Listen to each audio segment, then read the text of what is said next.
If everything is working. If everything is working. Goodness gracious. Hello, hello, testing. Hello, testing. Make sure everything's all nice and set up before we get started.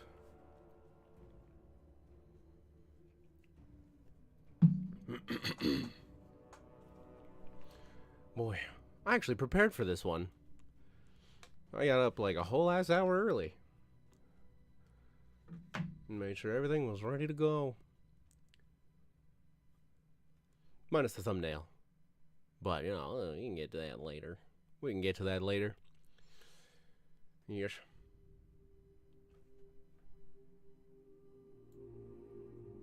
Let's see here.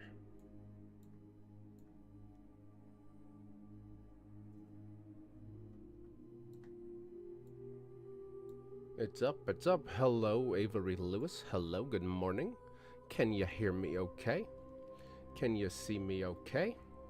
Is everything sounding good? Is everything feeling good? Hello, hello everyone. Itman, Hungry Endomorph, Baharat, hello. How are the audio levels? Please help. I can't test on my own. Well, I can, but I didn't.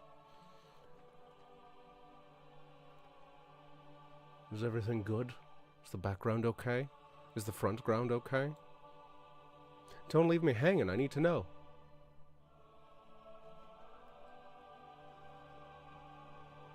Marvelous. Marvelous.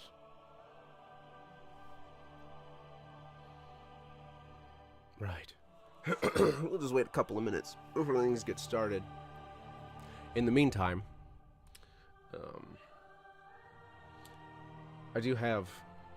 I'm getting over this lingering cough. I was just in the States. Some of you know this already. I was just in the States. It's not very important. What is important is I got sick. And I'm still not over it. And the upper registers of my voice are not here. So if I sound a bit hoarse and deeper, that's just what happens.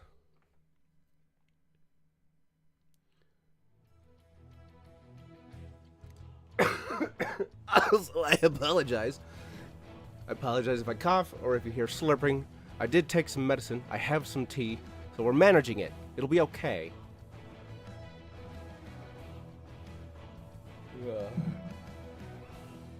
Also, if I run out of the room screaming, it's because another giant goddamn wasp flew in.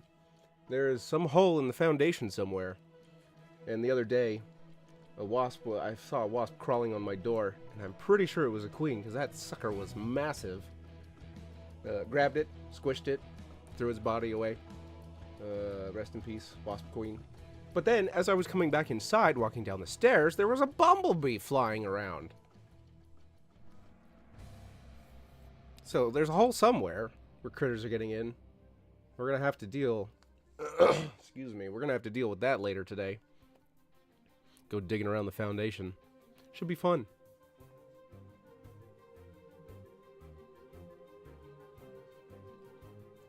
The tea is too hot. It burns.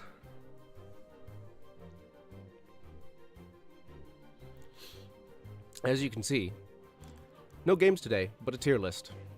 I have all of the ultimates lined up and ready to go. We have the bruisers, we have the healers and supports, we have the ranged, the ranged assassins, we have the melee assassins, and the tanks. I split them up into 5 like this, just to reduce some clutter. And who knows if we'll get through all of them today. I have great ambitions, but it rarely pans out, rarely follow through.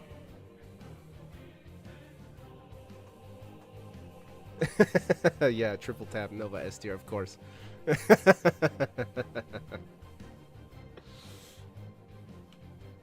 course, of course. Oh, what's this? I got a little friend, hee hee. Don't joke about Nova. Anyways.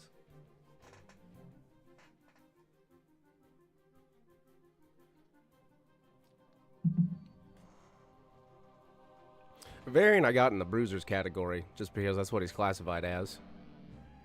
It's what came up when I searched him. Oh my goodness. I really do apologize for my stupid ass throat being uncooperative. I got sick 2 Sundays ago. It's been well over a week, and this cough has just been lingering.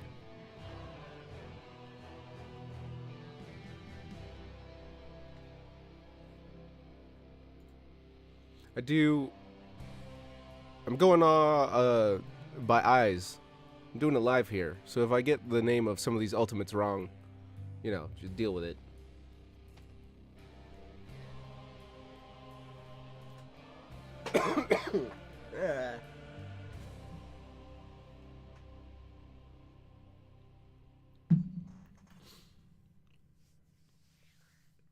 Just a couple more minutes. Yeah, like 4 more minutes. We are early here. I did get started early so that I can make sure everything's working. And there's enough room on the screen for everything, and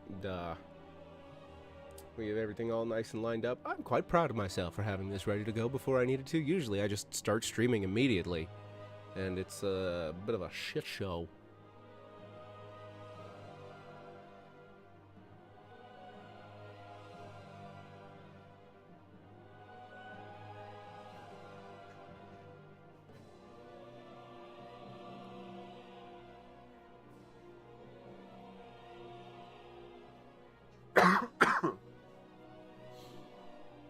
Oh, that's gonna be fun. Coughing throughout the whole stream. Boy, that's what I want to be remembered for, is annoying noises. It's lingered long enough. I don't want to remember this. I don't want this to be my legacy. It's all America's fault. We went to Silver Dollar City near Branson, Missouri, and it is one of the most charming little theme parks that I have ever been to. I have to say, not the most crazy or exciting, but definitely very, very sweet. And I don't mean that just because they had sweet tea. Which, holy crap, America, what's with all the sugar in your drinks? Let's be honest, it's crazy. All the waiters looked at me like I was insane when I was like, "No, just water, please. I don't want diabetes."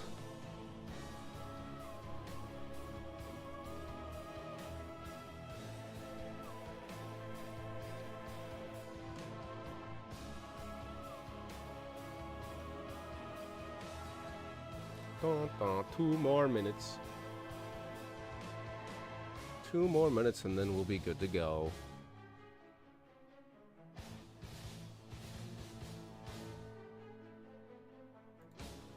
Do love me some H2O.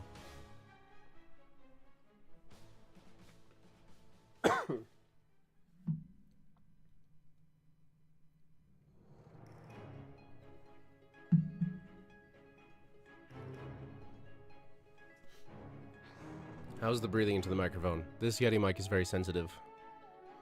I can't quite make it pick up only what I want it to pick up.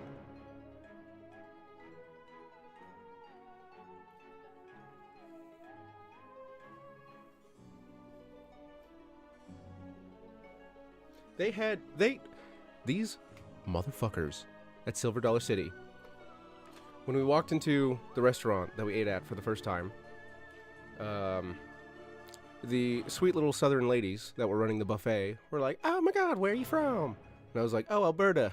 And I should have seen the look in their eyes, because they sat me at this table. They sat Slime's family and I at this table. It was a special table where if you put your elbows on it and you take them off, the table starts rising. And I didn't notice until that table was damn near chin height. And oh boy, did the whole restaurant get a good laugh out of me, and I just wanted to eat my damn chicken in peace. But no, I was made a fool of. They made me put on a show, and I didn't want to. Never again. Never again. I will never trust them ever again. Oops. Whoopsie daisies. Whoopsie poopsies. Here I go messing with settings when I really shouldn't. But the fox's mouth kept staying open after I stopped talking. So I just gotta twist some things around here to make sure it works. Too polite. I just wanted to eat my chicken, and then this table's flying up in the air. It's not fair. I didn't think it was funny. I was hungry. But alright, okay. Anyways, let's just get started, because more people will come as the engagement starts. So, as you can see, we're doing a tier list today. Tier list of ultimates. The ultimate tier list. Now, a few things. This is not a definitive tier list. This is not going to be looking at numbers. This is just like a feeling and experience and kind of a general sort of about the thing. And if your favorite ultimate goes into F tier or D tier or A tier or S tier, it doesn't really mean anything. And an ultimate in S tier doesn't mean you should pick it every single time. And an ultimate in F tier, we'll talk about those when we get there. Hello, Palma. There are situations where every ultimate can work, even the really, really bad ones. I get it. That being said, S is for the really, really good ones, stupidly powerful. Generally, you will pick them almost every single time, despite what I just said. A tier, still really good. You'll get a lot of use out of them, no matter what. They cover a whole lot of situations. B, right smack in the middle. They could go either way. Excuse me. C tier, situationally useful. C for situations. Situationally useful, can still be quite powerful, but in general, the situations you pick them in, not going to be so great. D tier, you can still pick them, but your team might flame you, and you got to know exactly what you're doing. And F tier, again, we'll talk about it when we get there. What did I say? What did I say? Don't talk. Don't you dare joke about Nova. Don't you dare. Don't do it. I'm no longer asking. Right. With all that said, and I'm sure I'm going to have to say that again as people trickle in. Adaptation. Dahaka's Adaptation. Fantastic ultimate. Another health bar. A fairly quick cooldown if I recall. What is it, 60 seconds? Goodness gracious. All this talk about preparation, and I don't even have the cooldowns up next to me. That's a placeholder. Don't freak out. Hang on a second. Haka. I'm just checking some things here. We're going to have to be doing this a lot, I see. 60-second cooldowns, 70 mana, a heal for 100% of the damage taken after 4 seconds. Very strong. I don't think it's S tier, though. His other ultimate, which competes for this spot, is Isolation, which is a hard-to-hit skill shot that applies silence and reduces the vision of the enemy hero. I think it would really depend on whether or not you need that extra health bar.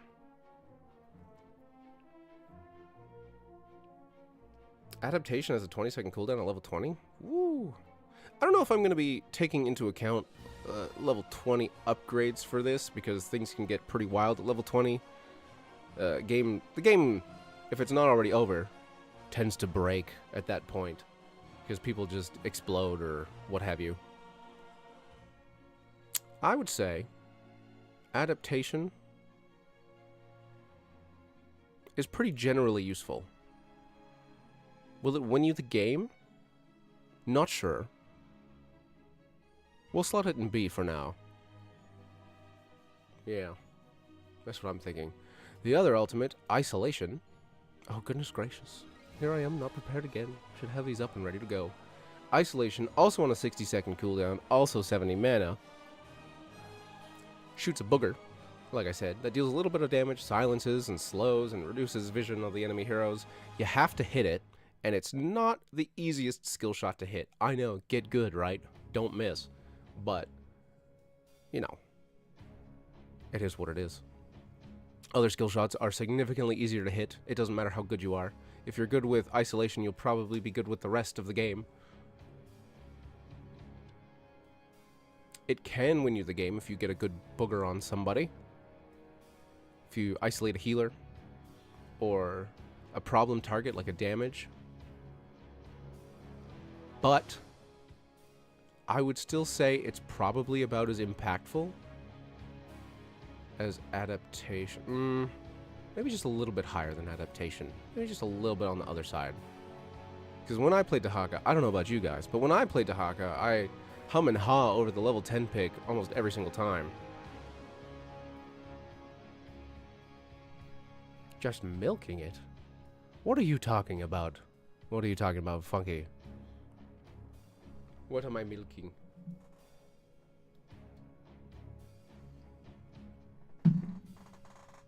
Ugh. Alright. Geez, these are all out of order. I didn't actually place these in any particular order. I just kind of loaded all the files up. So I'm going to have to find them as we go. Angelic Armaments. I believe that's what it's called. Imperious's first ultimate. Imperius. I just did a video about him. Go watch, like, comment, and subscribe. Yes. Angelic Armaments. Gives Imperius a shield on a 70-second cooldown, again for 70 mana. A very common mana cost for ultimates.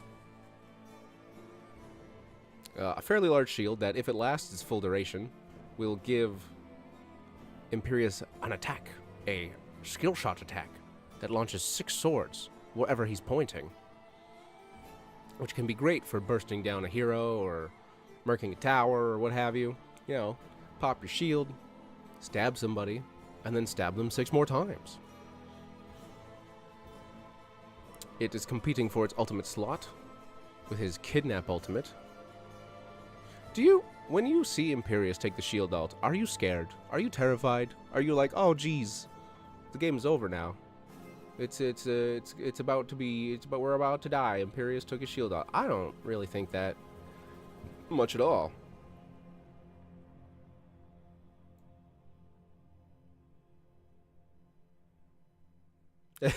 you just have to wait till the end there. For the Imperius ultimate, the shield, I think also B tier. Because it's not that scary, but it's still quite useful.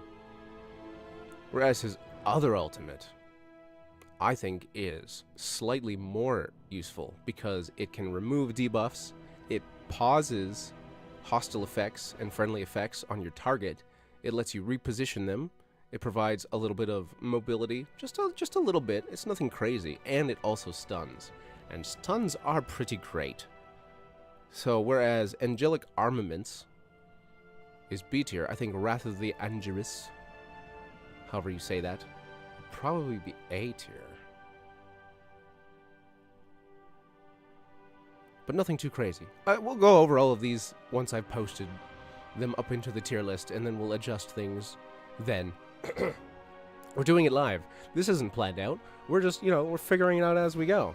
And if you don't agree, that's fine. Make your own tier list. Ha ha ha ha ha ha ha.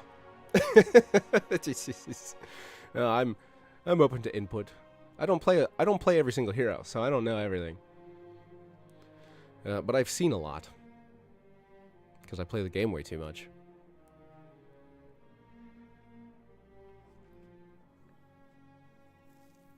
That's true.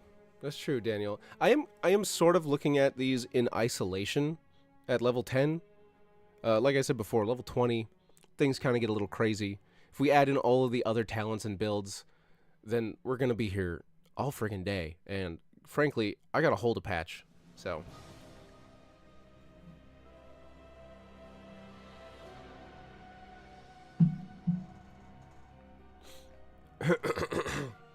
Wrath of the Angeris has an 80 mana cost and 80-second cooldown. I'm just going back. I forgot to say all the stats and such.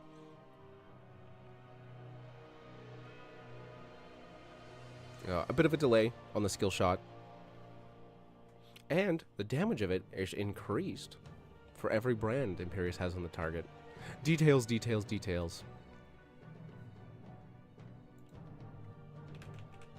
Oh, you know what? I'm going to skip one. I'm going to skip the one that's coming up next.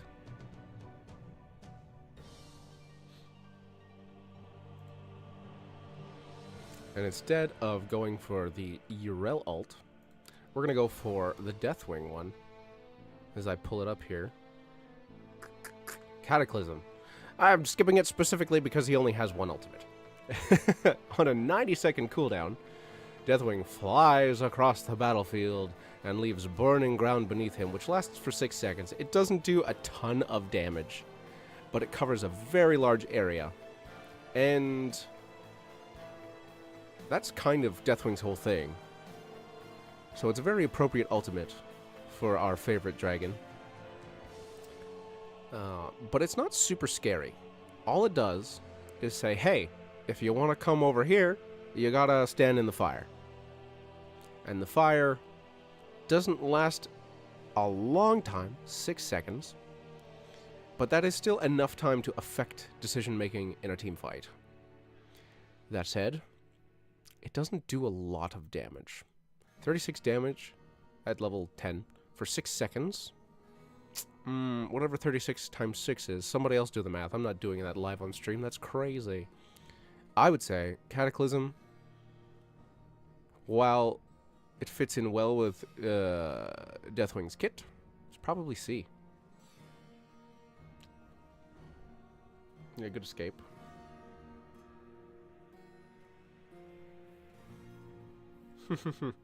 Imagine using your ult to run away. Ha ha ha ha ha. No, it happens.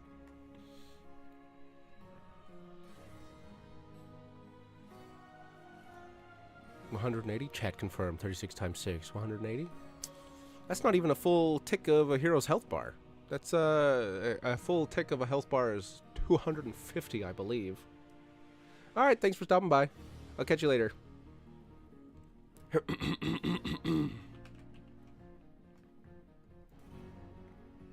If I was a smart and capable man, I would start searching up all of these ultimates ahead of time and have them just ready to go. However, I don't always plan for that. Hello, John. Good morning. Now, Yrel. 2 ultimates that kind of do the same thing. We have Ardent Defender, an 80 mana cost, 120 second cooldown spell that surrounds Rel in a barrier for 3 seconds and absorbs damage taken and heals her for half the amount of the damage taken. It's kind of like Adaptation. But worse? Dahaka heals for all of the damage taken, but he can still take damage while it's happening. Yrel heals for half the damage taken, but doesn't take any damage during that time.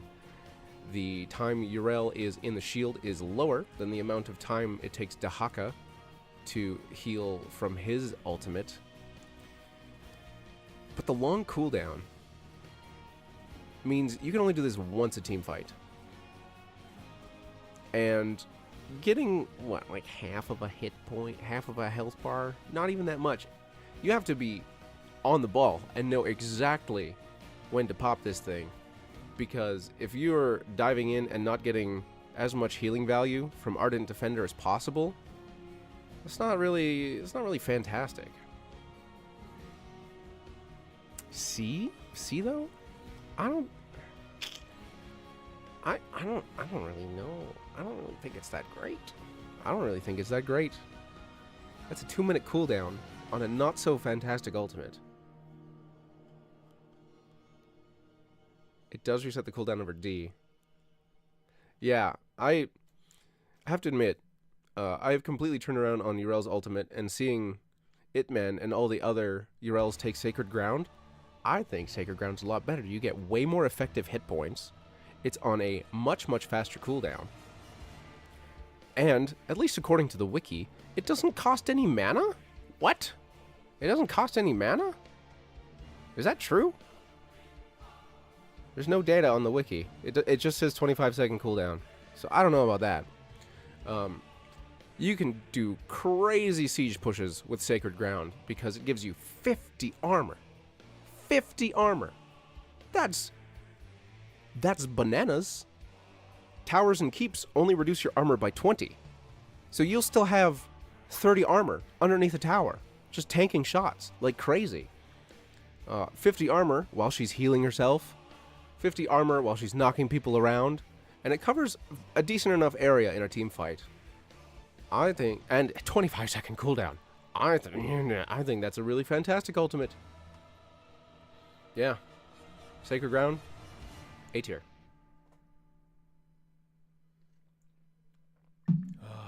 that's some good tea. That's some good tea. Oh, burn away the infection. Does it cost mana? Actually, I have, if you'll indulge me, I have heroes up right now. That's what's playing the music that you hear. I just have it on in the background. I'm just going to check really quick.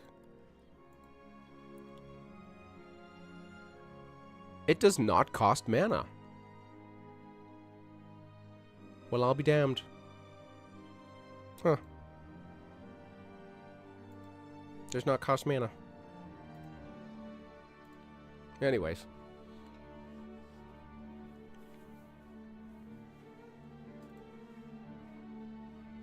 Yeah, no kidding. Oh, an ultimate on a 25-second cooldown doesn't cost any mana. I'm stalling so I can search up the next ultimates. Full disclosure. Yeah, that's crazy. Who's it gonna be? It's kind of obvious. We have Bestial Wrath on Rexxar, which makes Misha big and scary, increasing her attack damage by 200%.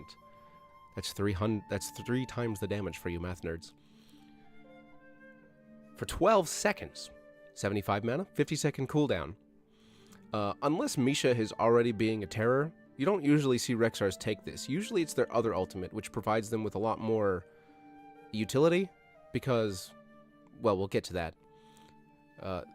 If a team is unable to kill Misha, and she is doing a lot of damage, it can be fine, but you might just still get more use out of the other ultimate anyways. The bear gets big and goes, rawr, rawr, ooh, spooky, scary, but yeah, I don't think it's that fantastic. I don't think it's that great. The other one is just better. The cooldown is only slightly more, at 60 seconds, and 75 mana as well as Bestial Wrath, same mana cost, which releases a herd of boars in a big old cone in front of Rexxar, and if an enemy is in the cone, they're going to be hit by a boar, and the boar will do damage, reveal, and slow the target for 5 seconds. So you can scout people from far away, you can slow them down, snare them so that your team can catch up to them, so that Misha can catch up to them and stun them. It's not game-winning, but it certainly is useful. Is it B tier, though? Maybe high C tier. Only one heroic choice in the game. we got a couple of those. We'll get there. We're doing bruisers right now. Yes, we have. I split up the tier lists into 5. We have bruisers, healers and supports, ranged assassins, melee assassins, and tanks. I'm just doing it to reduce clutter because these lists can get pretty big and then things go blah, blah, blah. But as we were talking about, unleash the boars. Yeah, I would also agree. It's like between B and C. It's not game winning, but it's very useful. Very, very useful. Oh, should we just bite the bullet? I keep avoiding D.Va on purpose. Because I don't play D.Va. She's one of the heroes that put me to sleep when I play her. D.Va, Morales, and Joanna. I just can't do it. It's just so boring to me. If you like it, that's fine. No hate there. It's just my own personal opinion. I just fall right asleep. Yeah, we're gonna do it. We're gonna skip right over to Varian because this should be controversial. This should increase engagement. Ha ha ha! Colossus Smash, 20-second cooldown, 40 mana, smashes an enemy. It's a gap closer that reduces an enemy's armor by 25 for 3 seconds, which is pretty great. Tank Buster, blows up squishies, blows up just about anybody. The trade-off is you lose a little bit of health and health regeneration. It also doubles Varian's basic attack damage, making him an incredibly bursty melee assassin. There are a ton of times where you can just Colossus smash someone and dump your whole kit on them, and if they're not dead, they soon will be. Sorry, Daniel, I skipped D.Va. We'll get to her next, I promise. Yes, I think Colossus Smash is great. Is it useful in every single situation? Absolutely not. Varian players have the unenviable position of everybody watches them. Everyone's judging them. You know, at level 4, everyone's like, oh, what's Varian gonna do? And guess what? In Quick Match, the answer is always wrong. No matter what you pick, you're probably gonna find someone to flame you because, you know, you chose last, and if you're last, you get easily targeted. I think Colossus Smash is pretty good. A tier. Again, useful in every situation? No. But incredibly useful in the situations that it is in.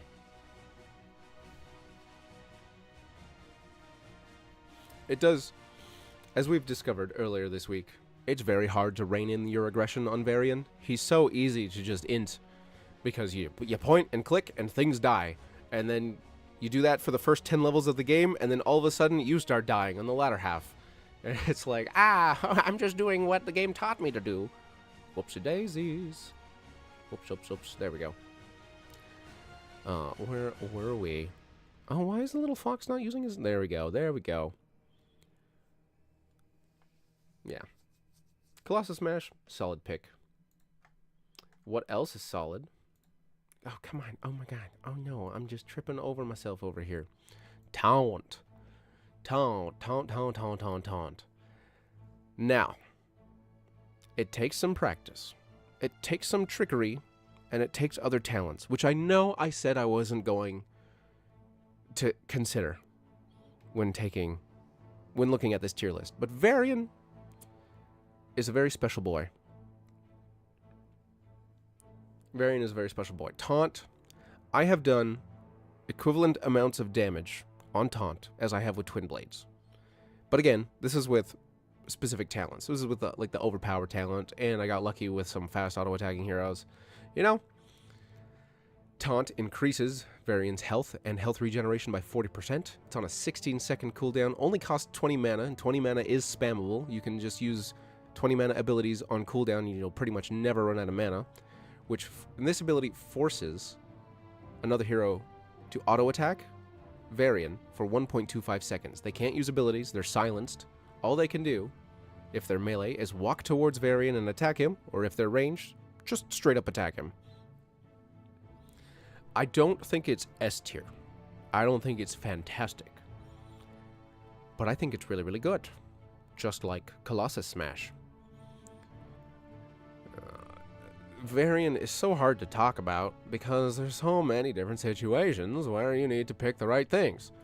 But for now, we'll just plop that sucker in A tier, and just for posterity's sake, because I prefer Taunt over Smash, I'm gonna put Taunt in front of Smash, and if you don't like it, too bad.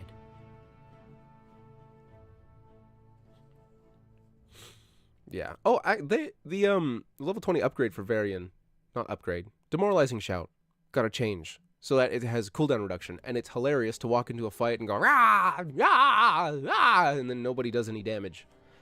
I find that quite enjoyable. Oh boy. Alright, well, if no one found anything to cancel me for until now, here we go. Twin Blades. The noob trap. It's totally possible. It's viable. It's doable. It's workable. You can win games with Twin Blades. Sometimes the right choice is to just mindlessly hit things, and people can't deal with it. However, you need to know when you can get away with it. And if you're learning the game and you take Twin Blades and you hear all these smashes and dings and it goes ping, ping, ping, ping, ping, ping, and your attack speed is super fast and your attack damage is super great and you're moving super fast and you're just like, oh my god, nothing can stand against me. What Twin Blades does is teach you how to play the game.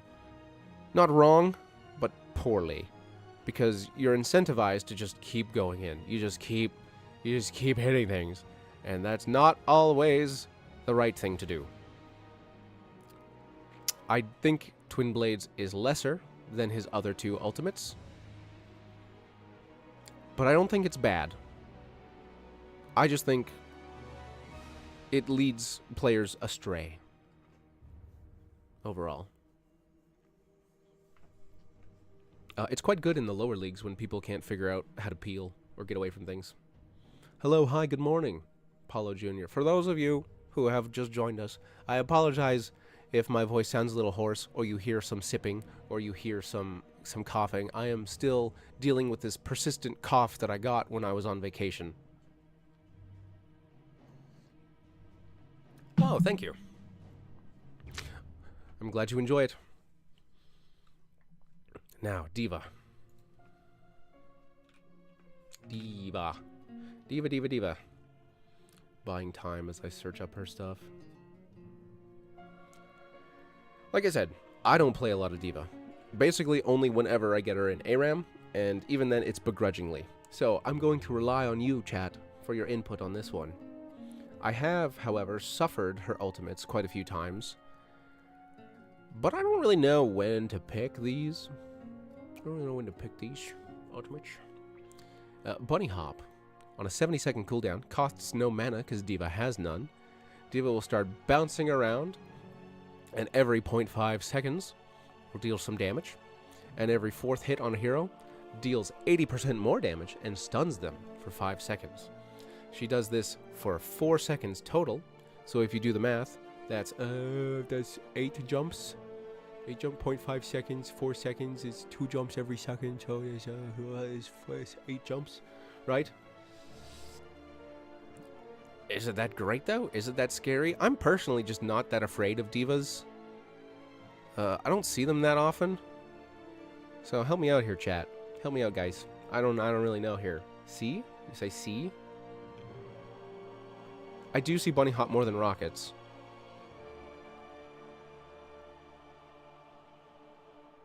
Replace Big Shot, which became baseline. Both of those are so weird, don't play her, but every time I'm playing against her. I do, when I was recording the Dahaka video, I did go up against Diva quite a lot, which was funny. Both of us just slapping each other mindlessly, not getting anything done. Maybe C, maybe D, maybe C, maybe D, maybe D, maybe C. It's like a C or a D. I'm seeing C's. I'm seeing C's everywhere. So we're going to put Bunny Hop in C. I don't feel very confident about that one, but like I said, I don't play Diva. D tier, not really worth accepting some situations. I'm getting more C's than D's. Maybe it's like a low C, high D. Well, we'll deal with that later. Micro missiles are usually a better pick. Bunny Hop mostly does nothing. I will admit, knowing nothing about Diva, I tend to pick micro missiles because it's more fun for me. What these do is, on a 20-second cooldown, Diva will launch a volley of 12 missiles. Pew, pew, pew, pew, pew, pew, pew, which will collide with whatever target is in its path. It hits the first enemy. It doesn't pierce. And it will deal AoE damage and slow them just a little bit. Diva has 2 charges of this and can only use it in mech mode, just like Bunny Hop. These ultimates are only for mech mode. It's more damage. It does lock her in a direction, kind of like her W. So you can't change the direction Diva is facing when you're using micro missiles. It's not that scary. Cooldown, low cooldown is pretty nice. Just having an extra ability is pretty great. I think Bunny Hop, because it can stun, is a little bit more impactful. If Diva gets on top of someone who can't deal with her, she can cause a lot of problems. Whereas micro missiles, I feel like, is more poking and damage. B and C? B and C. Range slow strong, gives her burst damage, gives her pretty dang burst in range. Alright, I trust you. I trust you. I'll put it in B. I trust you. I don't know too terribly much about Diva. Oh, man. Excuse me.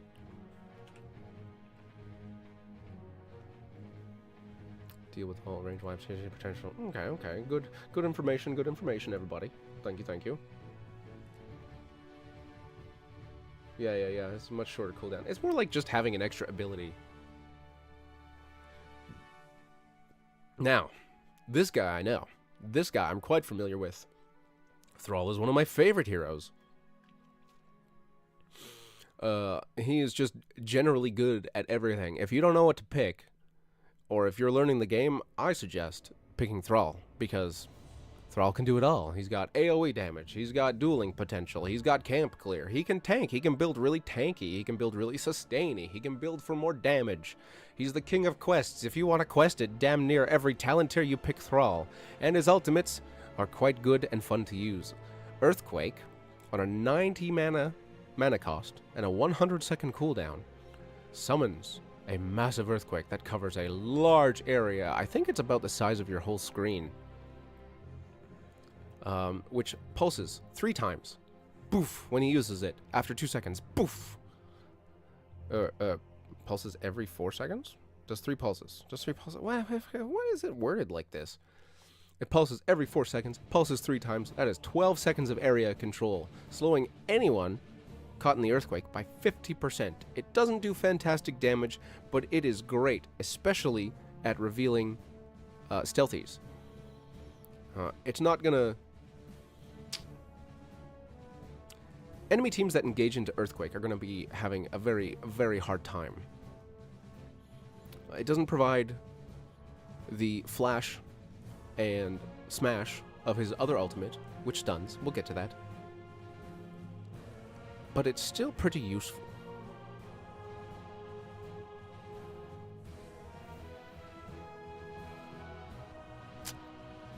I want to put it in A tier, but I don't think it belongs there as well. Something is holding me back. Ah yes, the psychological damage of a big red circle. I want to put it in A tier. Is it more useful than all of these? I don't think so.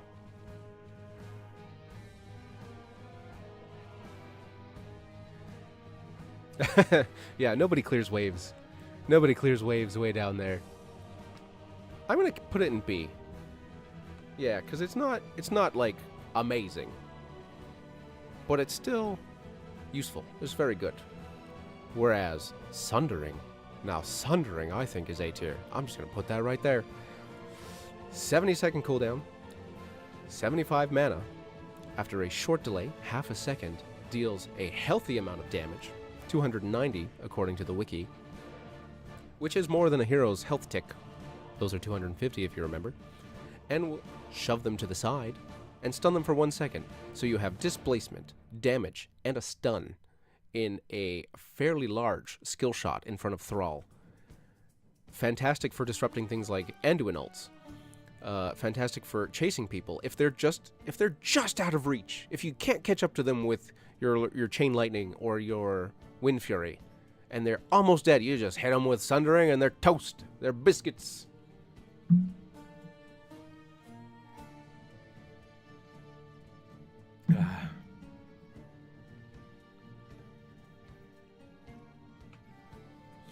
Actually, that's a good point. Like, I don't really know what's coming here. We're doing it live.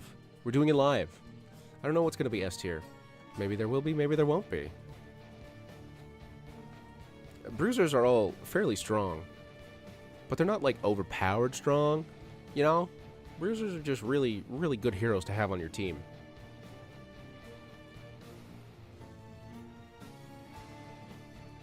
I think the more broken ultimates are healer, tank, and melee assassin ones, because those are playmakers or play stoppers.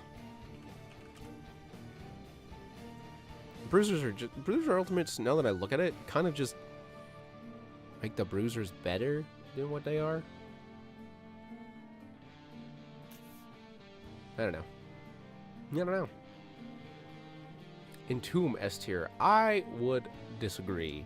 I think Entomb is very good, but it's not... You can play around in Entomb. It's not hard CC. It's a 90 mana cost, 50-second cooldown, and it just puts up a wall for 4 seconds. It's a nice little square-shaped, U-shaped wall. People can teleport out of it. People can be saved. If Leoric is sloppy, people can walk around him.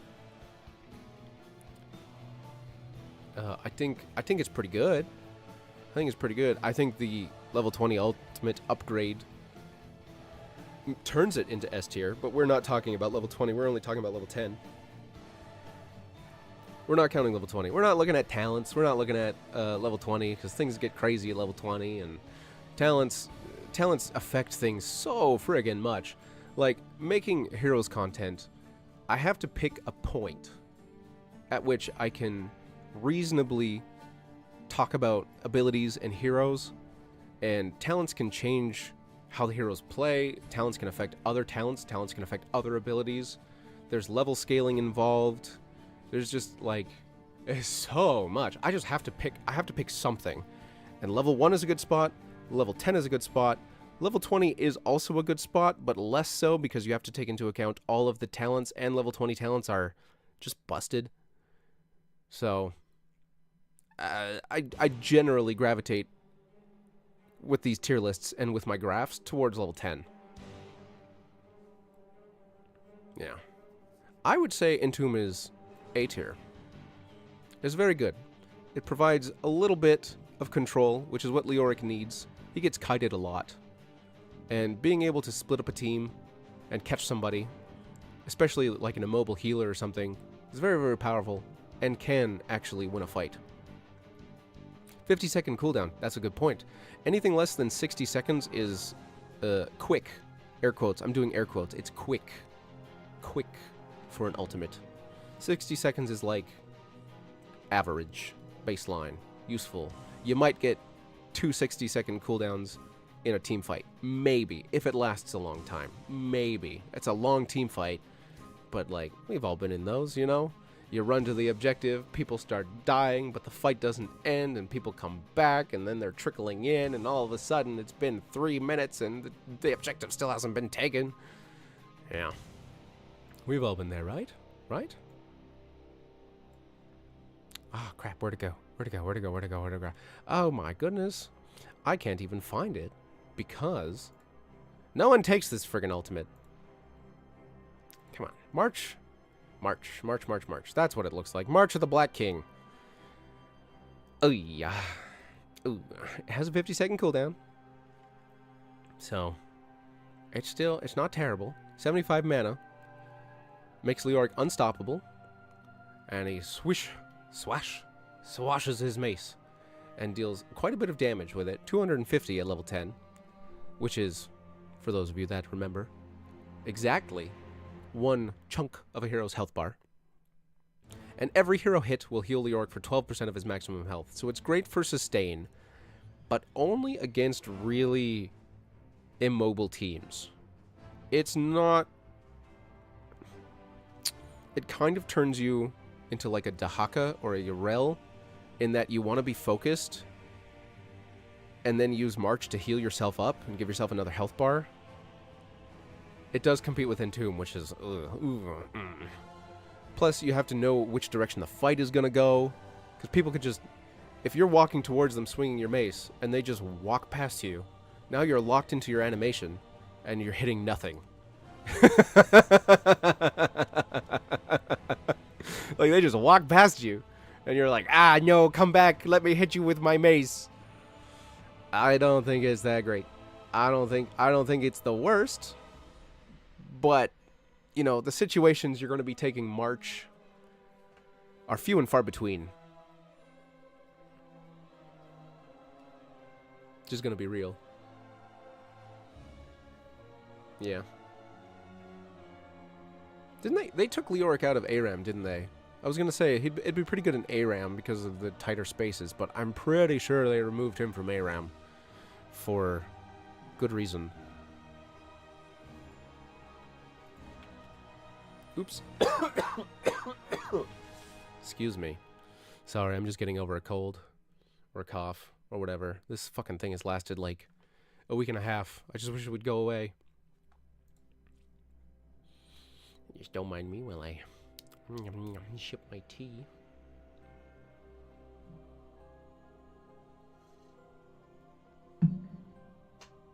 Alright. Okay. What do we have here? Gravo Bomb. No mana cost, because Gazlowe doesn't have any. 60-second cooldown after a 1.5 second delay. Will group up everyone in its area. Deal a fair amount of damage, 220. And increase the damage of all Gazlowe's abilities by 30% for 5 seconds after casting the spell. You don't have to hit anyone. You just need to cast the spell, and all of your other abilities deal 30% more damage. That's pretty great. 60-second cooldown. Pretty good as well. It is a game ender. You get a good gravel bomb, it's over. People die. Like, you get 1, 2, 3 if you're lucky, if they're good players in the gravel bomb, and then you stun them with your E, and then you hit them with your W, and your team follows up. They're just toasty biscuits. Is it S tier? Is it S tier? I don't think so. I think it's A tier. I think it's pretty good. It competes with Robo Goblin, which gives you Unstoppable, which is pretty strong. In ARAM, yes. ARAM, Gravel Bomb. ARAM Gazlo's pretty hilarious. He controls a lot of space. S tier, S tier, S tier. S tier, S tier, S tier. I want to put it in S tier, but I don't want to give the first S tier slot to a goblin. You know? You know?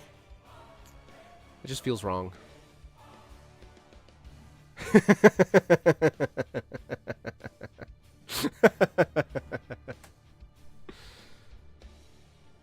Yeah, I don't think, like, going off gut feeling here, because I have played quite a bit of Gazlo.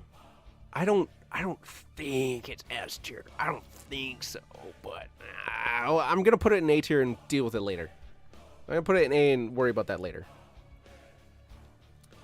Well, like, maybe nothing is, you know? It's possible. We might not get any F tiers or S tiers. These are bruisers. They're not super crazy. I think bruisers are fairly well balanced. I think they are probably the best designed heroes in Heroes of the Storm. Love playing me some bruisers. Oh, I did? Oh, I put Entomb in A instead of S? Oh, whoops. Oh, yeah, we'll deal with that later. Where was I? Robo Goblin. There you are. Robo Goblin. 40-second cooldown. No mana cost because Gazlo doesn't have any. You can activate it to become unstoppable for 1.5 seconds, which is pretty useful. Having yourself a cleanse should not be underestimated. And it gives Gazlo a stacking up to 3 times dot on his auto attacks. Not fantastic. This is only bruisers for now. I have the other ones, if you look. I have the other ones all lined up and ready to go. Don't know exactly how long we're going to be doing this today. It's been just about an hour. And I'm still feeling pretty good, so we can keep this going. Where'd you go? Where'd you go? The Robo Goblin. You have to be able to step up and auto attack with Gazlo if you pick Robo Goblin. You have to be able to get away with slapping people, because his auto attacks don't do fantastic damage. They're okay. You can threaten people with Robo Goblin. It is in no way, shape, or form competition for Gravel Bomb. And Gazlo's in this weird spot where he's melee, but all of his skills are ranged. He's not... Man, Gazlo. Oh, Gazlo. How I wish they didn't change you. He's kind of like a utility mage. You know, he doesn't really do much, but then at the end of the game you look at your stat screen and you're like, holy fuck, I'm top damage. But I would say Robo Goblin is probably D tier. It can work, but Gravel Bomb is probably better. If you're up against like a super heavy crowd control team, you might want to take the Unstoppable just to live.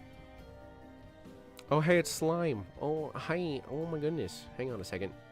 Yeah. Slime's here.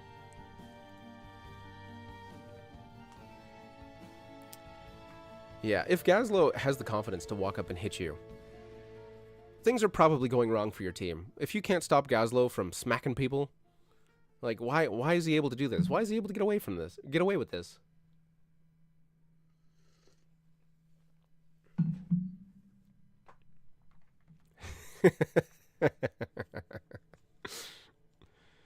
We're going to talk about Hogger last because he is one of my least played heroes.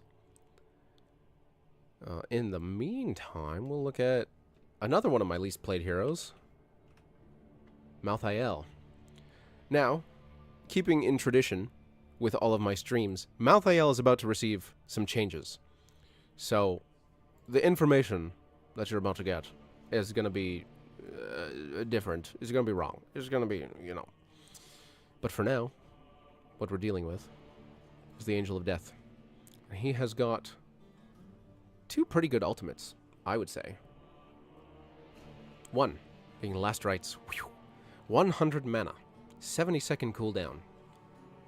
Kills anyone under, I think it's 33% of their health, because this ability deals damage equal to half of a hero's missing hit points.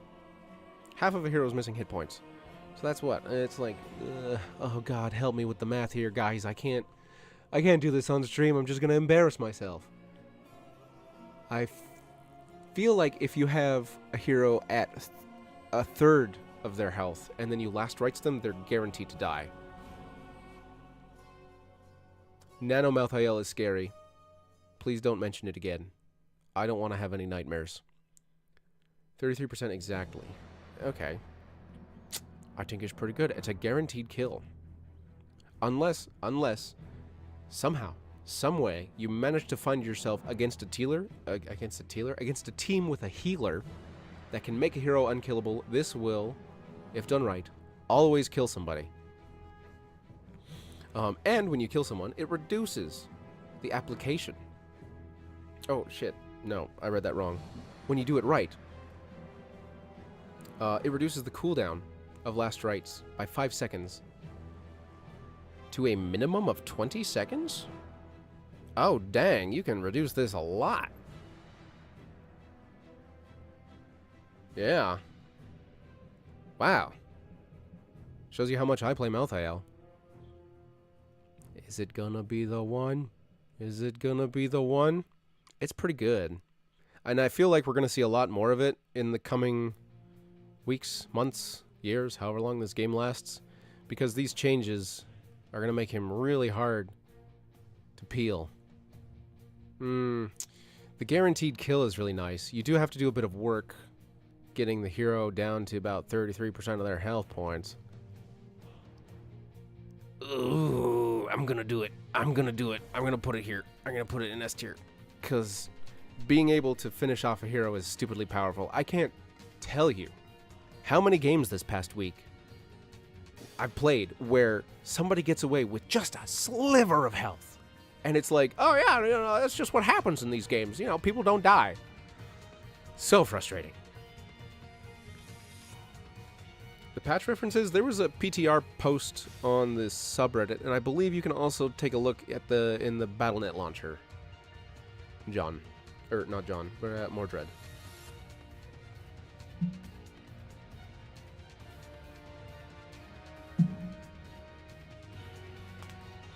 I'm not looking forward to Malthael's reign after the patch drops.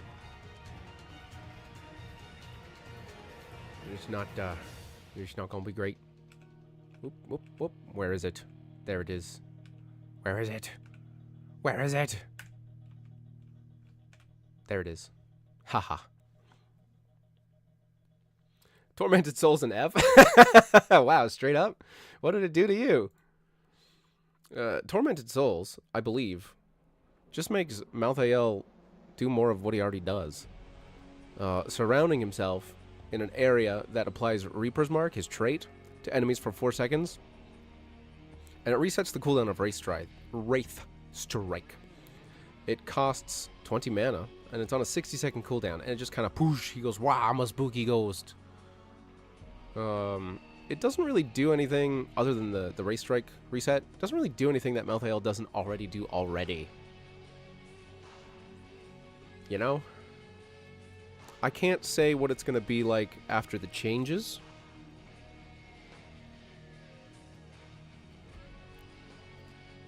Nano Tormented Souls is busted. I don't, like, you get a guaranteed kill, or you're just kind of spooky. I don't play Malthael that much, though.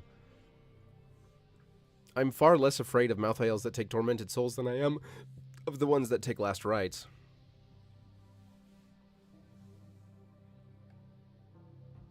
I'm gonna put it in D. You're just gonna sit here for now, you know? You're just gonna chill. Oh, excuse me. It is fun. It is fun. It is fun. We're just gonna leave it there for now. Oh. I'm gonna do one of my favorites. One of my most favoriteest heroes. One of the most fun to play, I'd say. But not really. I wouldn't say he's easy to play. Except for when he is. You need to build around him. Because he doesn't bring to the table much except damage and soaking. Ragnaros has two very good ultimates. We're going to talk about Lava Wave first. 120-second cooldown. 80 mana.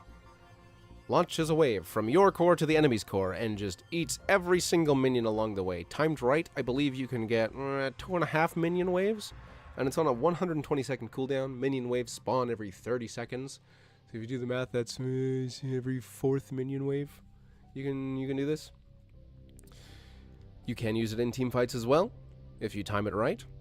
It is best used for soaking, but it is always hilarious when you get stuck in the middle of a lane and you cast it at the beginning of the fight, and then all of a sudden, 10 seconds later, the entire battleground is consumed by lava.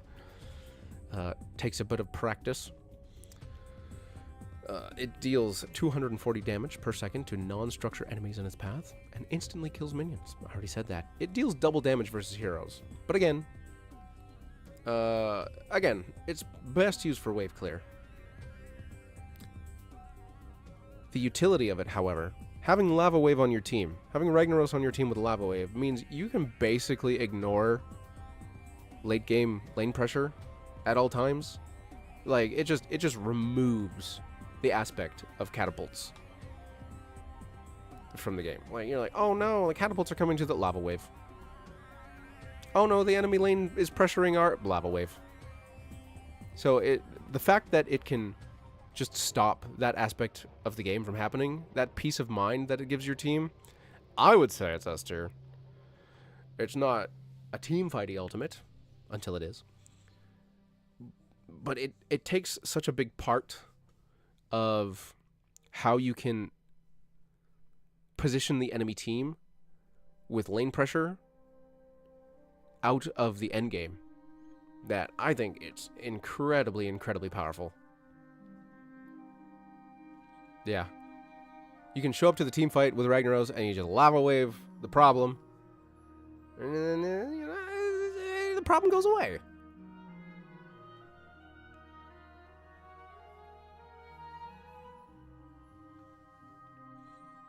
And his other ultimate is still pretty good. For those smaller maps or when you don't actually need Lava Wave. Sulphurous Smash. 70 mana, 60-second cooldown. Quite a long range. Deals 250 damage. More if you manage to perfectly snipe someone with it. More than double, actually. 250 damage in the outside area. 594 damage in the center. That's quite a lot. And if you manage to pin someone with the middle of the spell, they are also stunned for 0.5 seconds. It's pretty useful if you know you need a little bit of extra crowd control, or you need to tag someone that's just out of range. Excuse me. Like a backline healer that stands far away, like an Ana or a Morales. You need to stop them. But where would I put it? I don't think it's A tier. I think it's very useful, but I don't think it's A tier useful. The range is increased while in Molten Core. Oh, damn, would you look at that? It is.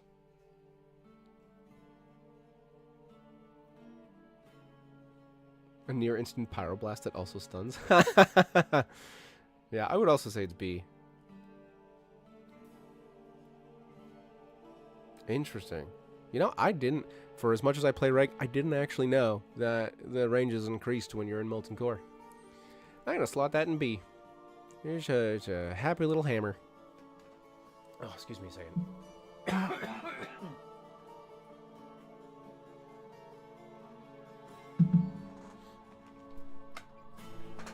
True, Molten Core is basically another ultimate, but like Alex Stras's Dragon Form, I'm not including it because it's not technically, it's not really an ultimate. So, it's not on the list, unfortunately. And again, we're going to talk about Hogger last. Hogger? Because he's one of my least played heroes, so I'm going to need your input for that one, ladies and gentlemen. Sonya. A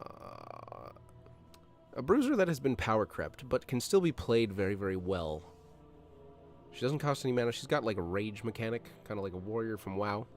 I am not Chris Harvey. I am not taking the level 20s into account. For those of you that have just joined us, these ultimates, this tier list is being graded at level 10, not taking in any talents into account. Because I gotta pick somewhere. Level 20 can get crazy. You gotta take all these talents and the 20 upgrades together. Level 10, you just got the ultimates. You're gonna make your decision right then and there how you're gonna go. So it's just level 10. I gotta pick somewhere, you know? And speaking of level 10, leap! Boy, I sure don't like when Sonya takes leap and jumps on my face. A 60-second cooldown, costs no mana because she doesn't have any mana. Sonya can basically just Goomba Stomp anyone she wants to and stuns them for 1.25 seconds. It doesn't deal amazing damage, it deals okay damage.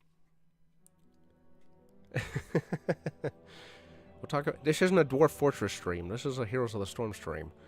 Sir, ma'am. And we're talking about leap. Please, tell me your stories of Sonya jumping on your face. It's not as pleasant as it sounds. It's very strong. Being able to just instantly get onto a squishy hero, stun them, and then unload your entire combo on them.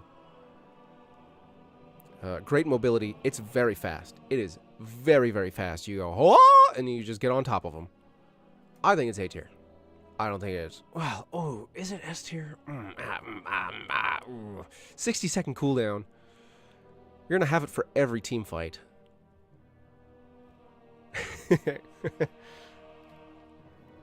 Engage, disengage, fair cooldown. Yeah.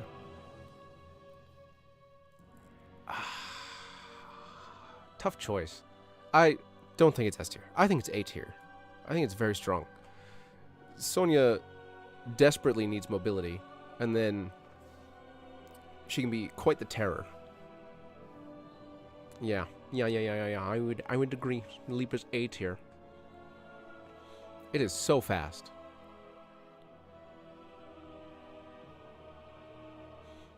Sonya is strong. I think more people should play her. She gets dunked on a lot because she's easy to interrupt with crowd control, but that is solved, or mitigated at the very least, with Wrath of the Berserker. Another 60-second cooldown. Both of her ultimates are 60-second cooldown. Yeah, it's true. I don't think it's significantly better than other A tiers.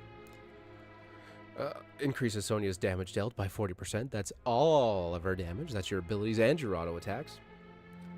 Reduces crowd control against you by 50%. That's crazy. That's quite a lot. Turning a 2-second stun into a 1-second stun. Etc, etc.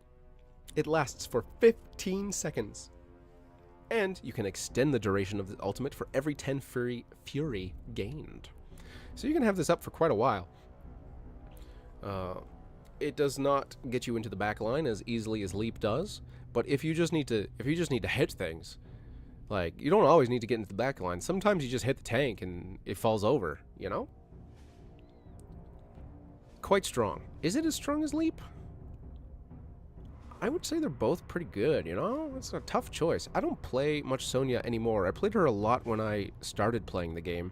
And actually, I've recently met someone. You know him very well. Or some of you know him very well. Fox from Pallytime streams. He plays a lot of Sonya. But he takes leap, at least from the games that I've seen.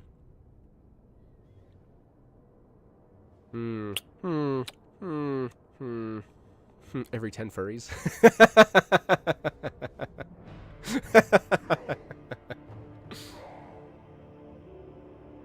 It is more demanding skill-wise. Leap is pretty easy to use. I'll put it in B, and we'll deal with that later. We'll go over all of these at the end. Excuse me. And adjust things as we do, you know. Let's see here. Ugh. Oh, Zool. Oh, Zool, how I wish you were better than you were. Look, I get he's got quite a big fan base, and he's one of the most guessed heroes on my little guessing game for the graphs. I'm gonna have to do a Zool video pretty quick because, boy, everybody guesses Zool. Everyone wants me to make a fucking Zool video. They're not gonna like it though. They're not gonna like it.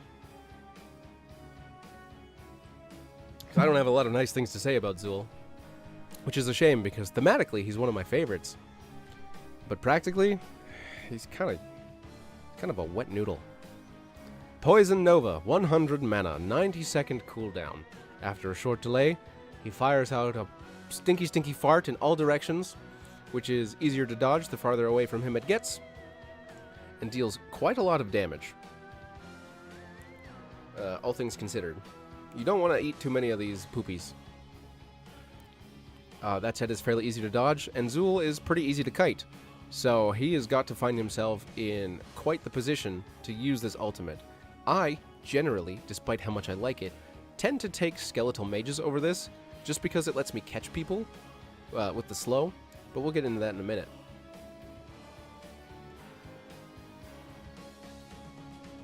I don't think it's fantastic. I don't think it's that great, personally. Maybe you guys have had different experience with it. Ragnaros is the best wave clear. Oh, excuse me. The only thing Zool has over Ragnaros is that root. I think Poison Nova is D tier. I don't think it's that great. No. You gotta be right smack in the middle of the team. Hello, Foamy. You gotta be right smack in the middle of the team, which is where Zool wants to be fair. But if people know you have stinky fart inside you, they tend to avoid you. You know, you don't go close to people who have BO, unless you're into that sort of thing. How do I see the future of the game? Do you think we'll try to revive it? I don't know. That depends on the players. I can't see the future. I think Heroes of the Storm isn't as dead as people say it is. But I don't also think it's as profitable as it needs to be for Blizzard. You know what I mean? I think it's popular enough to keep alive. I don't think its return of investment is high enough to invest in. But I don't know anything. I didn't look at any numbers. That's just my feelings. You know? I'm just saying words.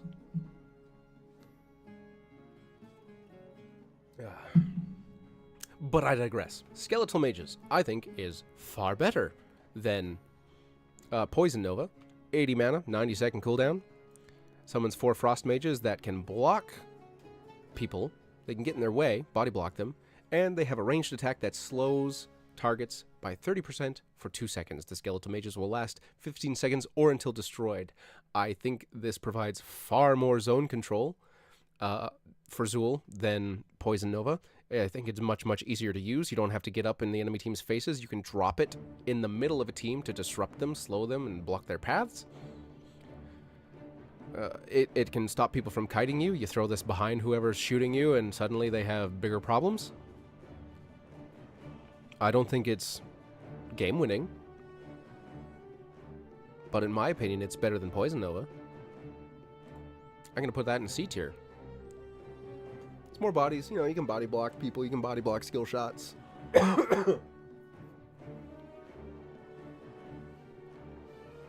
It's super banana. Bananas.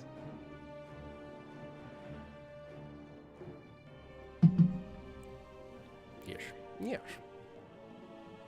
How does HOTS make money? Loot boxes, buying heroes. I know a couple of people who buy heroes with gems.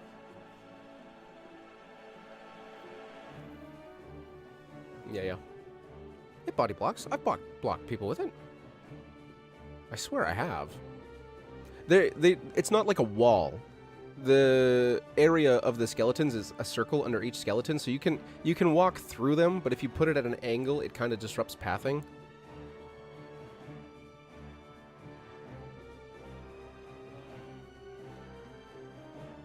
There we go. We're gonna do. We're gonna do Artanis next.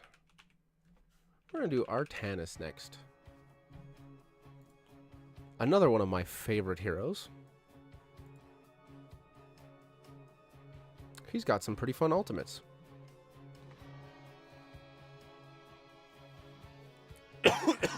Excuse me.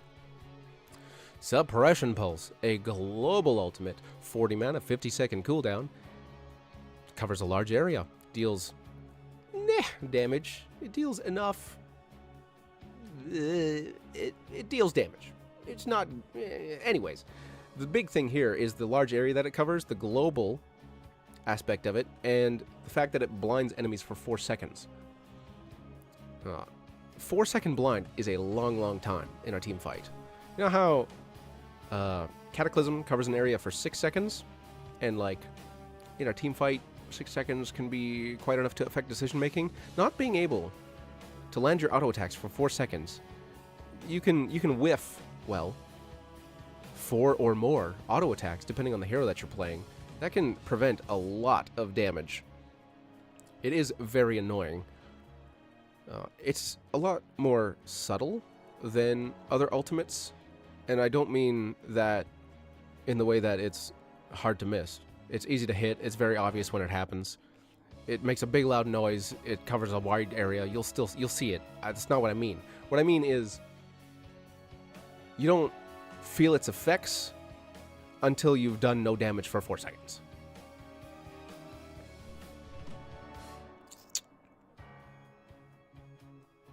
But poor Artanis suffers from a bit of power creep, I think. And while his ultimates are very useful, they're not as good as everybody else's. So this might give me some heat, but I'm going to put that in C tier.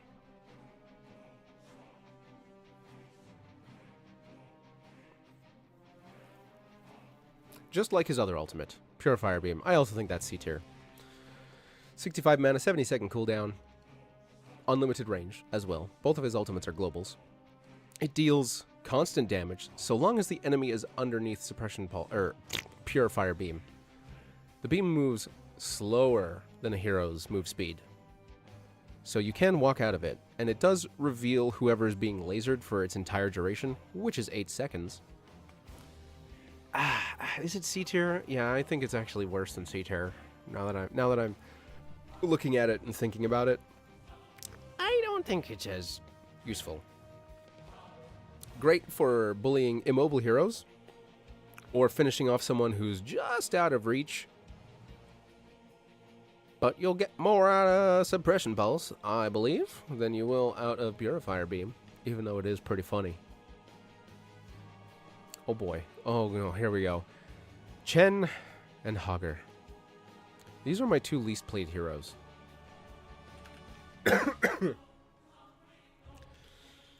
And anyone who caught the stream, oh, what was it, a couple of weeks ago?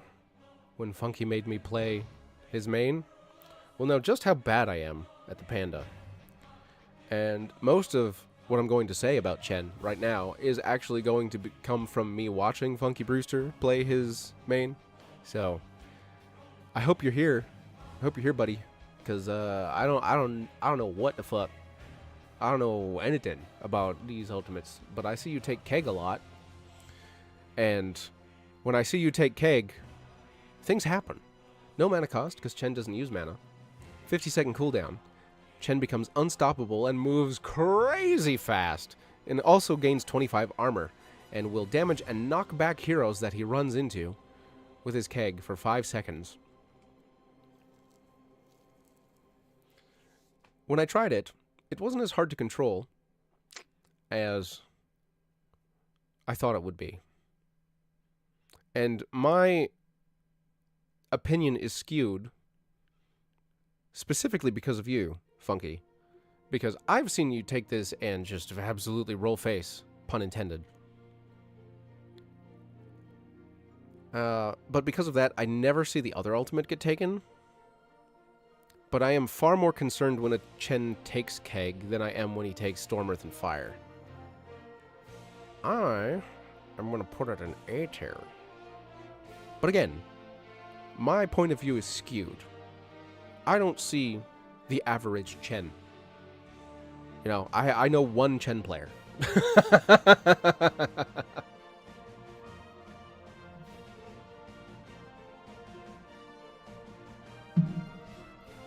And boy, he's got the hours on. It's my tier list. Give me some input, please. Help me out here. Storm, Earth, and Fire can do a lot of damage. It's not even that bad.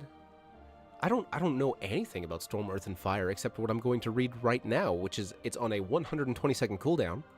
And after a quick channel, Chen splits into 3 elemental spirits for 12 seconds. They all have less health than Chen's maximum health. But as long as one survives, so will Chen. If they all die, Chen dies. The Storm element grants a shield.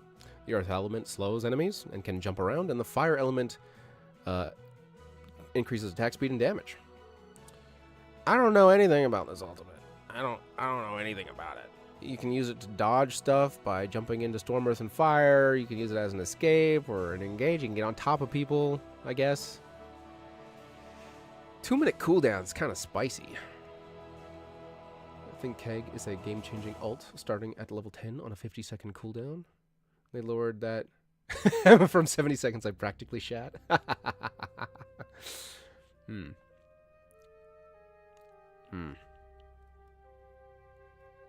Free stacks for the enemies. Is that what I'm reading? That's true. That's true. That's true. I don't know every single detail about every one of the heroes. I don't do it. I just pretend to. For content. For engagement. Yes. I'm far more scared of a Keg Chen than I am a Storm, Earth, and Fire Chen. You say B, huh? You say B? My gut says C. But like I said, I don't know anything about this ultimate. So. Okay. I'll put it in B. I'll trust you. I'll take your word for it. We're only doing bruisers right now. I have everything else lined up. I'm going to take a quick break once we're done here to, like, you know, pee and stuff. But then we'll keep going. I'm feeling pretty good. It's only been an hour and a half, you know? We can do at least another one, and then I can save the rest for another week if I'm feeling less than capable. And now, Hojer. The Terror of Elwyn Forest. The last hero added to Heroes of the Storm. And another hero that I basically only play in ARAM. I'm really annoyed when I'm up against this motherfucker. I'm not going to sugarcoat it. He's a very irritating hero to play against. And Hortipult is one of the reasons why. A 60-second cooldown, no mana cost, because he doesn't have mana. It launches Hogger in a direction wherever the heck he wants to go. Deals damage and slows targets that are hit by Hortipult. Drops a loot horde, which blocks pathing, and can also heal by dropping meats. Meat. This lasts for how long? Every 10 seconds, Hogger can take a chunk of meat from the loot horde. How long does it last? Why aren't you telling me? What the heck? Hang on. It's not C tier. I'm just dropping it here so I can use my mouse. How long does this freaking ability last? It doesn't say. It says every 10 seconds. Oh, lasts for 20 seconds. Okay, so 2 times. 2 meats, plus the one that comes out when the horde is destroyed, I believe. So like 3 meats, and the meat heal Hogger for... Sorry, we're learning this in real time. They heal him for 3% of maximum health every second for 4 seconds, so 12% of his maximum health. So 3 times 12 is 36. So Hortapult has the potential to heal Hogger for 36% of his maximum health. Correct me if I'm wrong. It also burns, I believe? Unless I'm mistaken. Goodness gracious. yeah, 12% over 4 seconds. This ability is busted. You think you finally pinned this guy down. You think you finally got him. He used his unstoppable spinny attack. He's used his disruption and all of his grenades and whatever else he has. And then he just flies away. Completely unstoppable.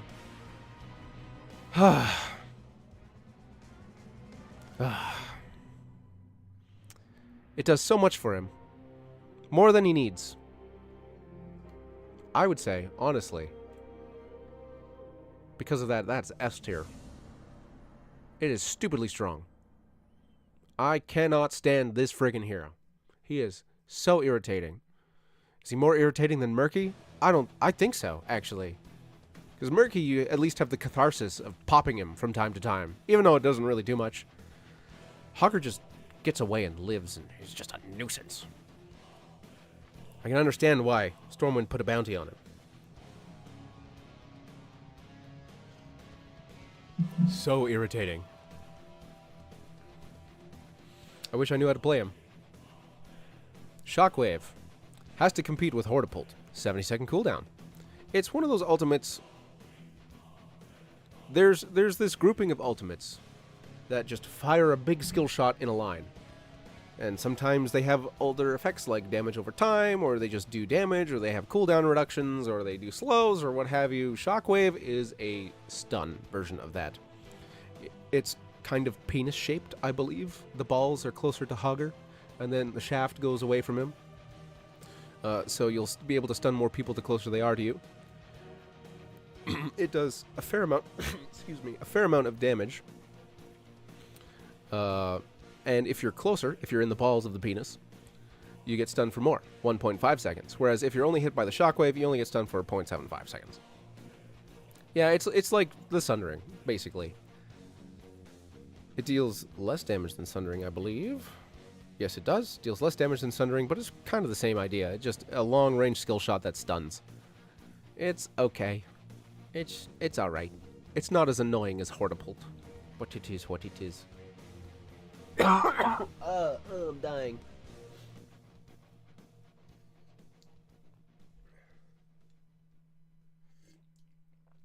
I don't know. Let's check. This deals 230 damage and 335 damage. Chromie.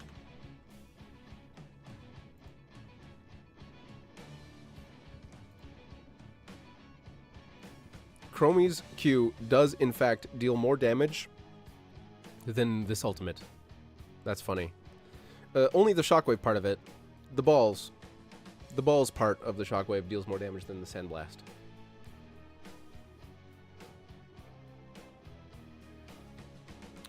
Well, there you go. These are the bruisers. We'll do another one, because this is fun. I do have to do some housework today, but I think we can get another one of these done. I will take a quick break. Let me just post this really quick. Post this to the Discord. Like, comment, and subscribe. Boop. There. I will also post this to the YouTube channel, so we can talk about it later. Oh, right. We gotta adjust these. My goodness, what am I doing? Okay, we're not totally done yet. Let's just swatch these up a little bit. I think Hortapult is over there. I think, looking at all these, I think this is down here. I think this is up more. I think this is up more. I think this is here. this is here. Ooh, these are kind of the same.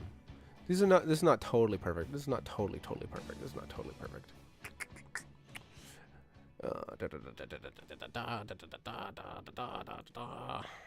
Okay. Well, justice. I'll explain my reasonings later, if at all.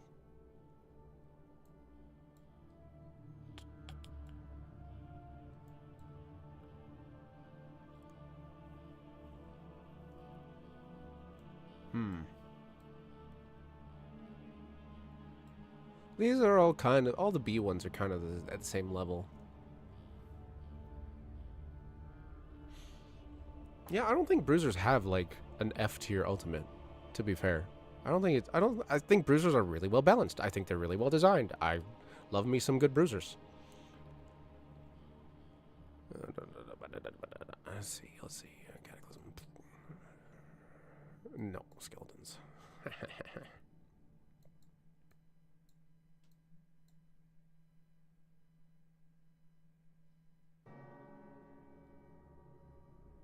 Yeah, that looks good. This looks good to me. This looks good to me. I'm gonna do this. I forgot. Adjustments. I'll post this on the YouTube channel later. But for now, I need to moan it. I need to stand up, stretch, go to the washroom. You know. We'll do... Actually, let me know in the chat which classes you want to do next. You know? Tanks, supports, and healers are together. We have ranged assassins and melee assassins. Melee assassins is the shortest... Well, let's just look here. Healers and supports.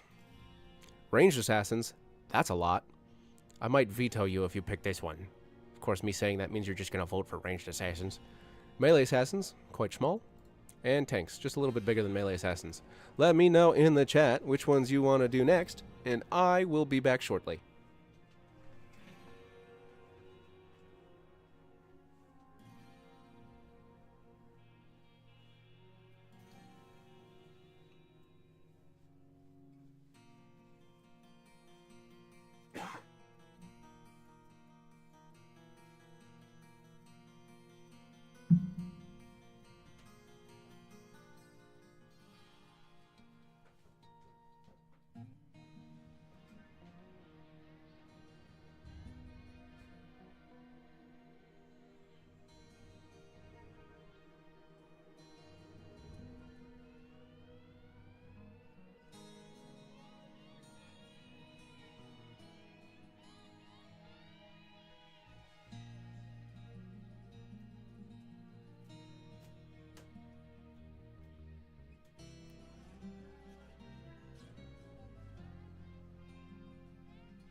Oh boy.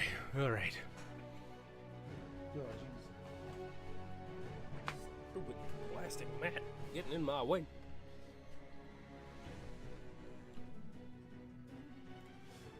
Big on, bruisers.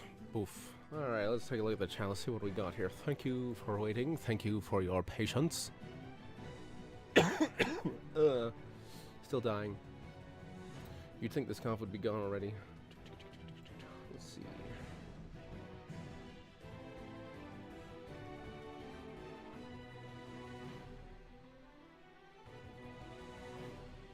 We got support and healers.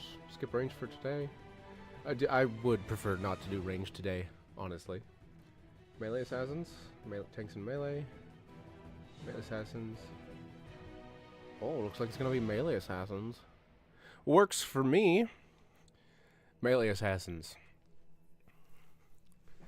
I think these guys are the most fun heroes to play in Heroes of the Storm because they are very high risk, high reward. They do a ton of damage. Almost all of them are playmakers. I think they're all playmakers. They're just crazy. Crazy strong. Very squishy, though. So you gotta be on the ball with these sort of things. Ooh, excuse me. Oh my goodness gracious. Oh, good grief. Oh heavens. Oh, Lord above. Oh, no. Okay. Melee assassins. Melee assassins. Who are we gonna start with first? Why not everybody's favorite, and the one that's literally right there, Samuro.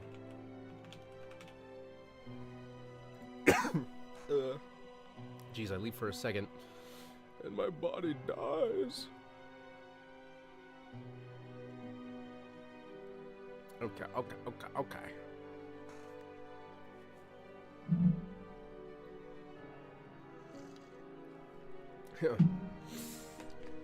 Yeah, no Kerrigan video spam. Hehehe. Samuro. 2 ultimates. Both change how he plays. Blade Storm. 30-second cooldown. Oh, hey, is that every single minion wave? Wow, isn't that convenient? Blade Storm rounds out Samuro's kit in that he doesn't have any wave clear. I know about the talent. I know about his wave clear talent. We're not talking about the talents. We've been over this. Just the ultimate at level 10. Blade Storm lets Samuro clear waves much faster than he has up till that point. It also grants him 25 armor and deals damage in an area around him for 3 seconds. What you gain is an extra button to push that can deal, a fair amount of damage. I've definitely gotten into the back line, slapped some people a few times with his sword, and then finished them off with Blade Storm as they're running away, and I couldn't keep up with my auto attacks. Yeah, I did hear about that one Samuro wave clear talent. You're so funny. Oh my god. What you do give up when you take Blade Storm is your ability to multitask with his other ultimate, which we'll get to. That said, I think this is a brain-dead, easy ultimate to use that you can get a ton of value from, no matter your skill level on Samuro. Speaking as someone who is a very mid Samuro, I would say B tier. It's not fantastic. It doesn't suck. It's just fine. Yeah, it is a wave clear button.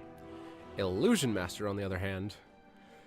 Okay, when talking about such things, abilities, heroes, ultimates, if you have to say, in the right hands, if you're good, if you're a good player, that kind of invalidates everything about whatever you're going to say next about the ability.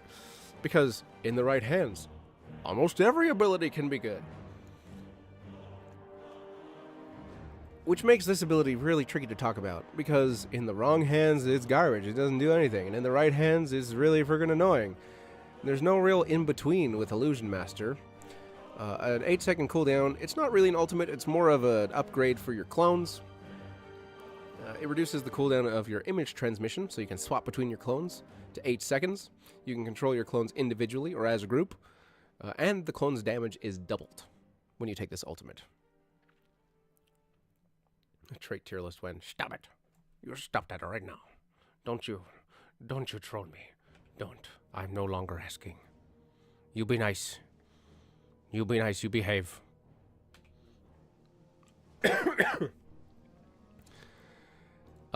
I used to be able to do well with Illusion Master when I was younger and had faster firing muscles. Way back in the olden times of 2016, 2017, or whenever the hell this hero was released. Way back when he was first out. I no longer pick it because I'm lazy. So I just do Blade Storm. So if anyone else can attest to how Illusion Master affects their gameplay, I would definitely take that wisdom.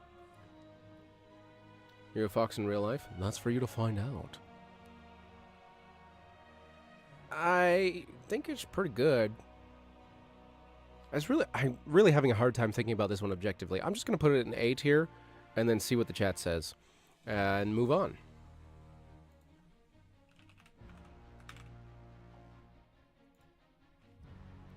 Valera. Oh boy. Quite a contentious hero. I don't think she's... I think she's a pub stomper. I don't think she's as dangerous as many people give her credit for. But I also don't think she's a wimpy little sheep. I think she is quite a capable hero. But I think, you know, like Zeratul is more dangerous. At least she's not Nova. At least she's not Nova. And her ultimates are pretty good too. My favorite being Cloak of Shadows. A 15-second cooldown ability that costs no mana because she doesn't use any. It immediately cleanses all damage over time effects. And crowd controls. Excuse me. Damage over time effects. And for 1.5 seconds she becomes unstoppable. Meaning she can't be crowd controlled. And she gains 75 spell armor. You can use this when you're in stealth, and it does not break stealth. And it is incredibly powerful. You got a mage throwing spells at you, and you just gotta get to him. Cloak of Shadows. Now all of the spells do 0 damage. Basically, it's busted. You have to dodge a huge crowd control chain. Cloak of Shadows. 15-second cooldown. You will always, always, always, always have this ready to go in a team fight. Always. You jump into their team, you stab them a little bit, they turn on you, they try to stun you, you Cloak of Shadows, and then you dash out. Busted, busted, busted. It works in a similar way as her other ultimate, but this is more for hard crowd control. I think it's really good. That 15 seconds. 30 seconds is really fast for an ultimate, and this is half of that. It's basically another ability. It is 1 second longer than Jaina's Blizzard, the cooldown. It is on par with almost every single one of Dahaka's cooldowns. I'm going to put this in S tier. I think it's fantastic. I think it's stupid strong. The old medallion. Oh, how dare you. How dare you bring that up. For those that don't know, there was a time in Heroes of the Storm where every single hero got the Gladiator's medallion. It was an extra button. Every single hero got it. It allowed each player to cleanse themselves, to grant themselves unstoppable. Ugh. Those were dark times. Nobody died. Nobody. It's miserable. I don't miss Medallion. I do miss double healer meta. That was fun. The fights lasted a lot longer, sure. But you got to see more player skill. I digress. Smoke Bomb. Kind of works in the same way as Cloak of Shadows, in that you go in, you smoke bomb, you're invisible, they don't know where you are. You get some armor, 60 armor, which is pretty great. And that's not just spell armor, that's for everything. So you just straight up take 60% less damage when you're in your smoke bomb. It doesn't have as short of a cooldown as Cloak of Shadows, 60 seconds. So you'll get 4 cloaks for every 1 smoke bomb. Oh, excuse me. So it's kind of your call as a Valera player, which ultimate you're going to take. Do you 100% need to dodge the crowd control? Do you think that they're going to throw as many AoE spells into your smoke bomb as possible? It's a tough call. If the enemy team has a lot of auto attackers, smoke bomb is probably the better choice. If they have a lot of hard CC, Cloak of Shadows is probably the better choice. I see both work just fine, but I think Cloak of Shadows is just better. Smoke bomb, I'm going to put A tier.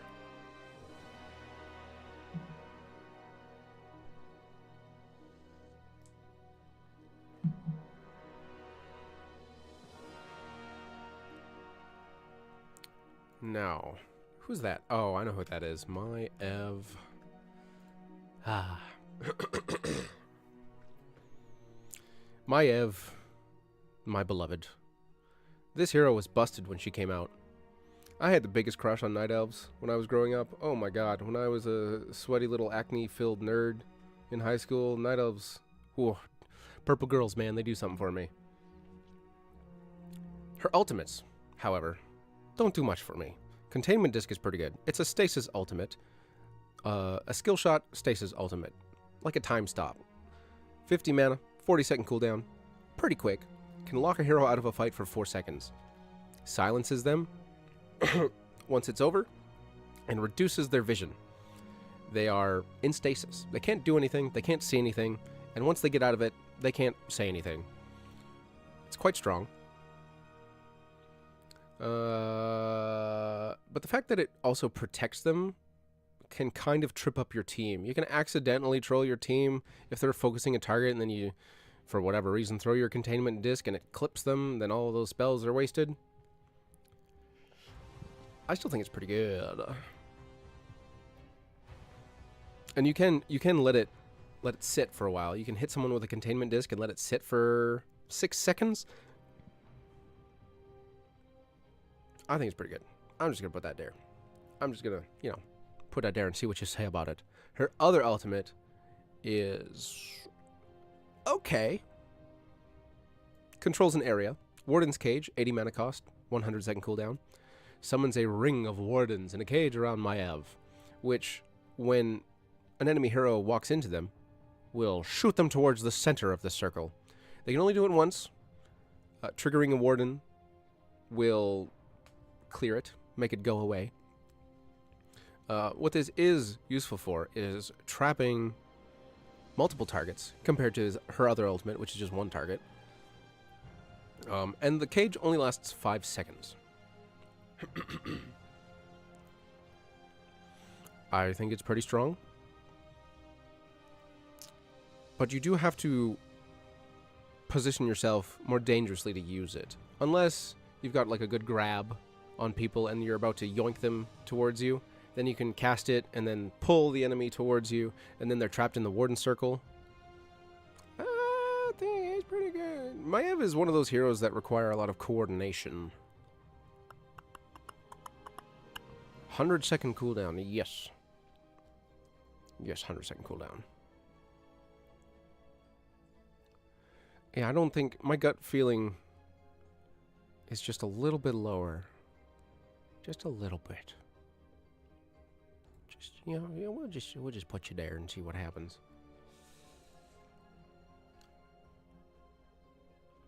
Yeah, kind of like Gravel Bomb. It doesn't do... Does it do damage? Oh my goodness. It does no damage. It's just... It does no damage, it's just control. Yeah, well, whatever.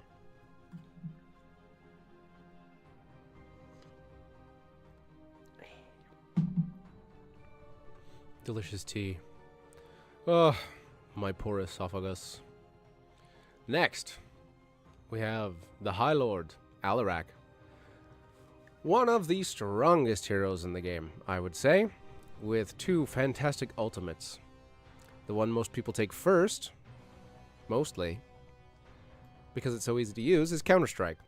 50 mana cost, 30-second cooldown. Protects Alarak from damage and makes him unstoppable.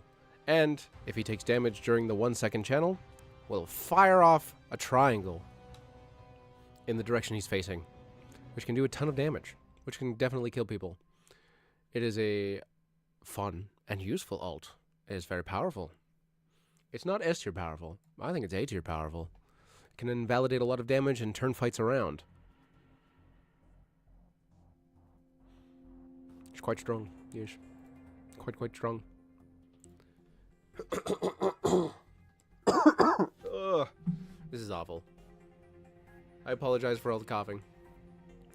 I have this lingering cough from my vacation in America. The silly theme park that we went to was covered in dirty, dirty children. And their dirty, dirty fingers, they touch everything and it's disgusting. And then I touch everything and then it's my face and Filthy creatures. Deadly Strike is ours. Deadly Charge, Deadly Strike, however you call it. This 60 mana cost 45-second ultimate requires Alarak to channel. And afterwards, the channeling extends the range of the charge. So you can fire it off really quick for a short range dash, or you can hide in a bush or behind a wall and go zoom, dashing across the map, across the team fight, to surprise and murder your opponents. It can be cancelled while channeling. It's also cancelled by taking damage, as I have just read. So you need to use it before a fight or very, very quickly during one. It deals a ton of damage and puts Alarak in a really nice position. It can be used as an escape. It can be used as an engage. Very, very strong. Is it S tier strong? Is it S tier strong? It can be cancelled fairly easily. You just have to look at him, basically. 45-second cooldown. Okay. It does quite a bit of damage.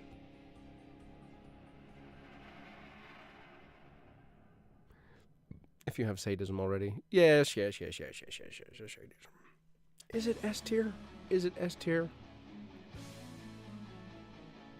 It does provide Alarak with quite a lot that he needs. His mobility isn't fantastic. He's got his little pushy push, his little telekinesis. And an Alarak coming out of nowhere and dropping his whole combo on you is never a pleasant experience.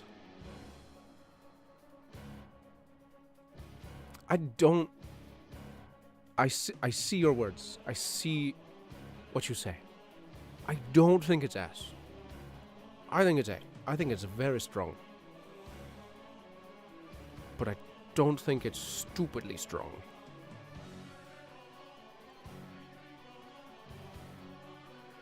Yeah, that's what I'm gonna go with for now.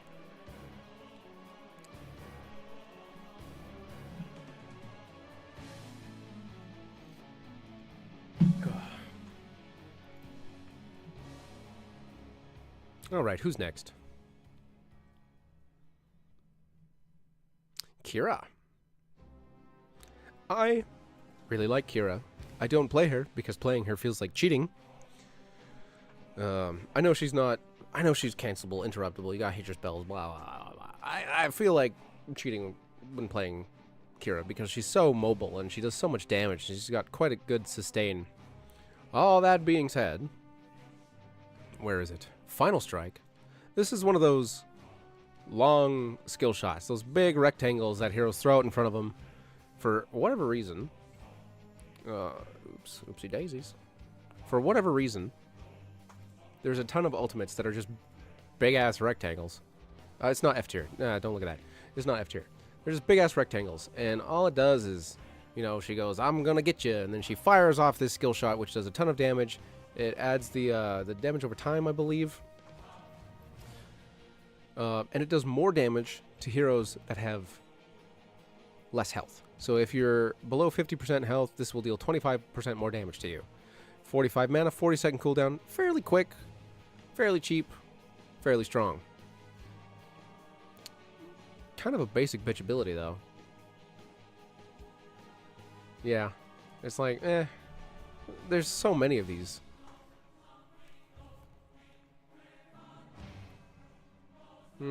Is it better? Is it on par with these?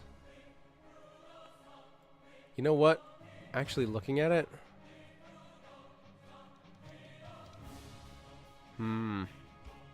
Yeah. Looking at these. I'm going to make some adjustments, actually.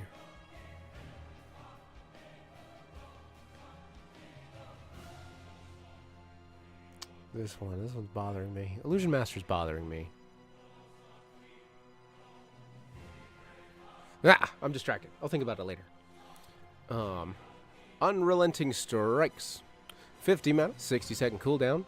She does a little dance. She goes, "Oop-a-dop-a-doo, I'm gonna get you."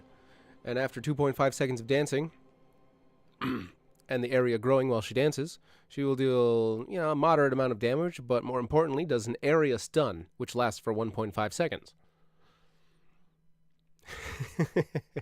I'm allowed to change my opinions. This is very interruptible. This is a very interruptible ability. I played a game against Akira last night as Stitches, and while she was doing her unrelenting strikes, I just gobbled her up. I was like, "Nyam."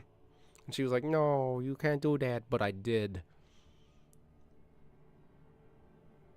Yeah, the 10 is kind of feh, but the level 20 that silences people, preventing them from interrupting it, is very strong. Unfortunately for Kira, we are not looking at level 20. And so the level 10 unrelenting strikes, not so great. Not there. Not so great.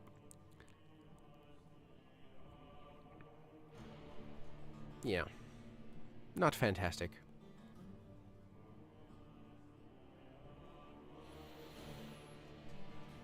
I worry that if I play Kira, I'll like her too much, and then I'll have another melee assassin in my roster. I was like that with Mei, too. I played Mei a couple of times, and I was like, oh man, I could find myself really liking this hero. And then she jumped from like level 2 to level 25 in a month.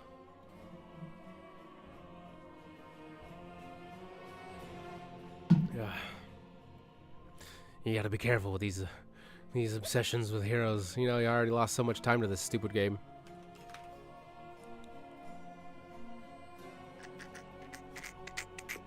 Oh boy, everybody's favorite hero. Ah, Butcher. Oh, Butcher. Oh dear. Where the hell are we gonna put Furnace Blast, I wonder? Furnace Blast costs 75 mana, has a 60-second cooldown, and after 3 seconds will deal 500 damage in an area around Butcher. That is 2 chunks of a health bar. That's okay, that's pretty good damage. You can cast it while charging. Unfortunately, Furnace Blast has to compete with Lamb to the Slaughter. And Lamb to the Slaughter just it does what Butcher needs. If you're not stacked and all you can do as Butcher is charge, and that's all you're good for, you charge in, you do a bunch of damage all at once, and you die because you don't have your stacks, Furnace Blast can be fine. But Lamb to the Slaughter can help you get those stacks because there's no easier target than a silenced hero. And because of that, I have to put Furnace Blast in F. Again, it has its place. I've definitely played Butcher games where I just couldn't stack, just couldn't do it. And so all I was the team's engage. And my whole job was to pick a target, charge at it, do as much damage as possible before I died, and then just eat every single cooldown, and then my team would clean up. It's not fun to be that. It's much better to be a fed Butcher, but sometimes you just gotta eat all the damage so that your team can win. And in those situations, the extra little kick from Furnace Blast can be nice. But if you're still optimistic, go for Lamb to the Slaughter. 75 mana, 90-second cooldown,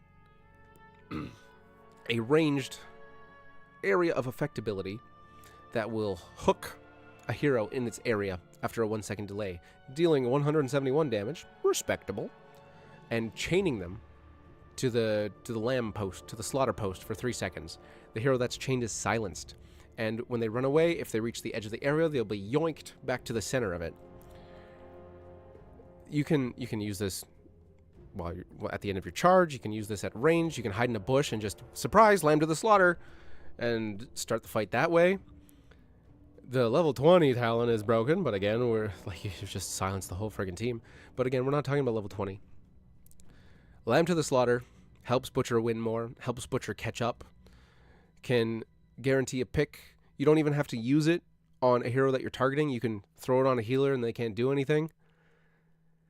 Yeah, you're right. I don't think it's S tier, but I think it's very, very strong. And it is so hard to justify Furnace Blast when your other ultimate is Lamb to the Slaughter. I mean, it's just like I get there are Furnace Blast stands out there, and I just want you to know you're wrong. Moving on.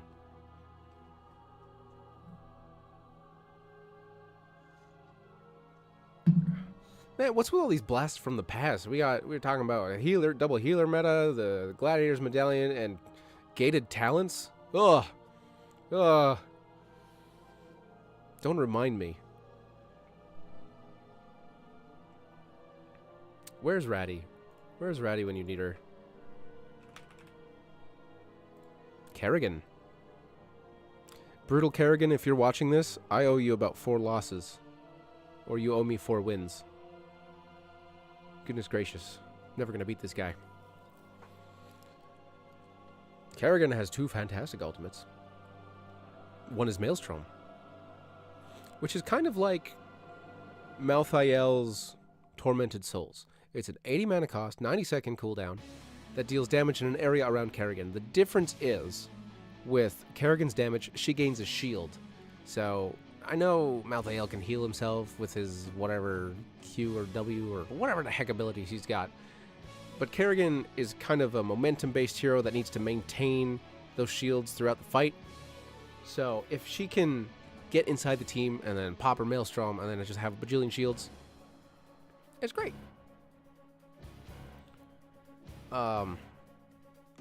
But I think Summon Ultralisk is kind of better. We'll get to that in a second. I don't play Kerrigan. Again, I don't have full, complete knowledge of every hero. And I think Maelstrom is pretty average. I think it's better than Tormented Souls. But I don't think it's the best ultimate. Summon Ultralisk, I think is great. You get a little Zerg buddy for 75 mana on an 80-second cooldown. And an extra stun. Big stun. Kerrigan already has pretty great crowd control, and giving her more just makes it super, super strong. You like Maelstrom more than Ultralisk? That's fair. You're allowed. I think Ultralisk is pretty great. It gives you another body to block skill shots with. It has a cleaving attack. It lasts for... How long does it last for? Does it even say? It doesn't say. Wow. But the Ultralisk will also deal 250 damage to the first hero it charges into, which, if you've been paying attention, is 1 health chunk. You know how your health bar is divided up into those little health chunky chunks with like 3 small lines and then a thicker one? Yeah, each one of those small chunks is 250 health. So this will take one of those away. Chomp. I'm trying to find where the duration of this guy is, but it doesn't say. Does it just last until it's killed? Does anybody know? Cast time, range, hitbox. Nope, nope, nope, nope, nope. It just doesn't say. Kerrigan gains assimilation shields from all damage dealt by the Ultralisk.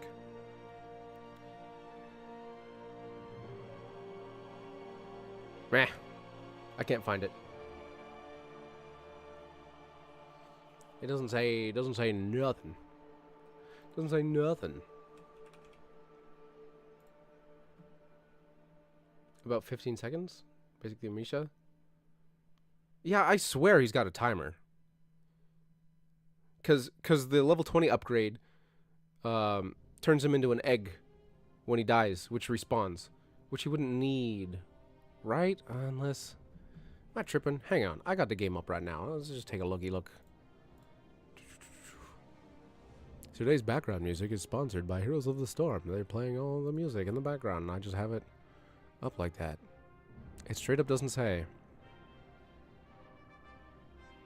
Well. There's no information on the wiki or on this talent. It just does not say. Okay, moving on.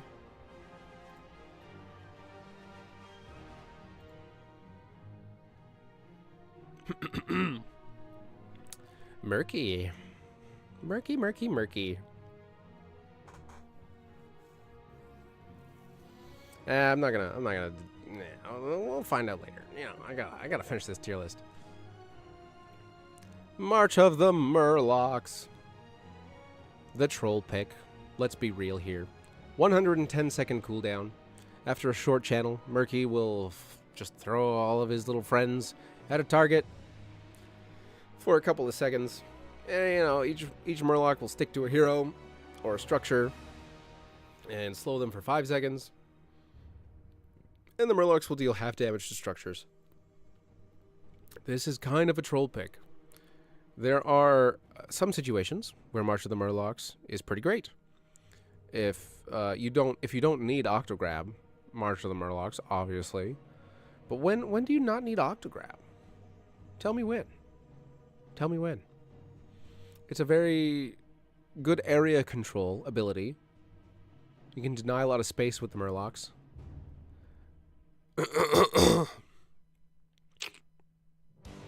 Yeah, it's pretty My decision to place it in C tier? Oh, yeah, I don't know about that. I just put it down and...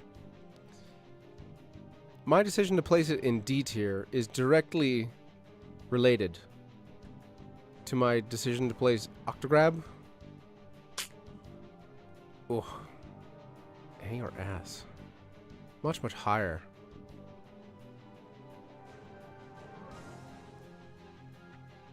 I would say A tier, because you can kill a Murky. He is completely vulnerable while Octograbbing. It's on a 50-second cooldown, which means it will be available for every team fight. It makes Murky unstoppable and stun a target for 3 seconds. That is a very long stun. 3 seconds is a long time to not be able to do anything. And he will deal 1 damage a second. 3 whole damage to whoever he's got grabbed. It's not... It's a hit this target please ultimate. It's a, hey, I'm gonna sacrifice myself maybe so that you can get a kill ultimate. It's a trade. It's very strong. Murky can put out a respectable amount of damage on the target on his own, but it is much more useful to set up your friends with an Octograb, because if you die as Murky, who cares? Whatever. And if you die and another hero dies, that's a good trade. Level 20 Infinite Murlocs is peak silliness. Yeah, I'll give you that.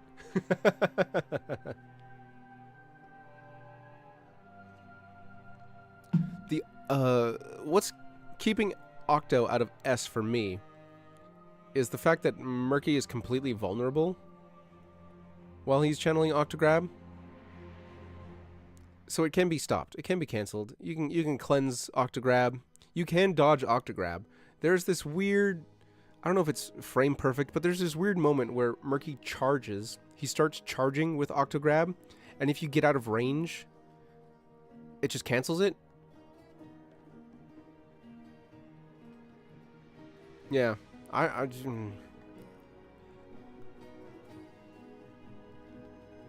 it's got some jank to it. Like a lot of Murky's nonsense.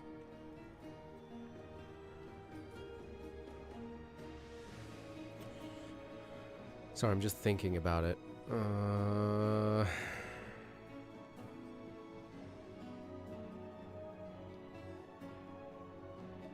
No, I feel pretty confident with it being an A tier. Feel fairly confident. Yeah, you can get out of range of the Murky ultimate if you're quick. If he starts casting the spell and you get out of range, it cancels it.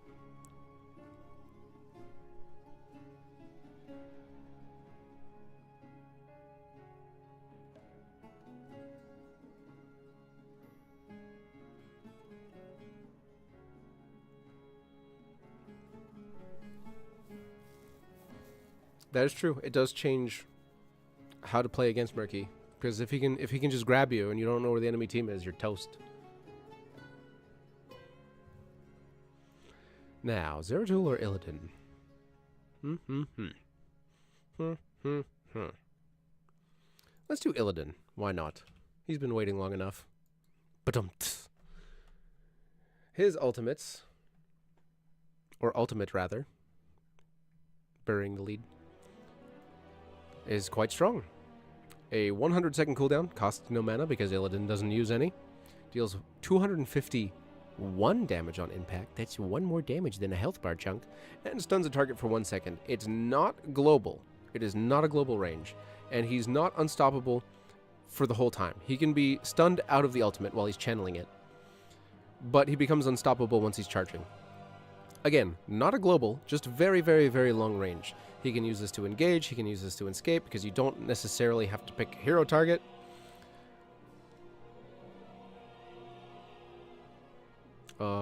It adds a finisher to his kit.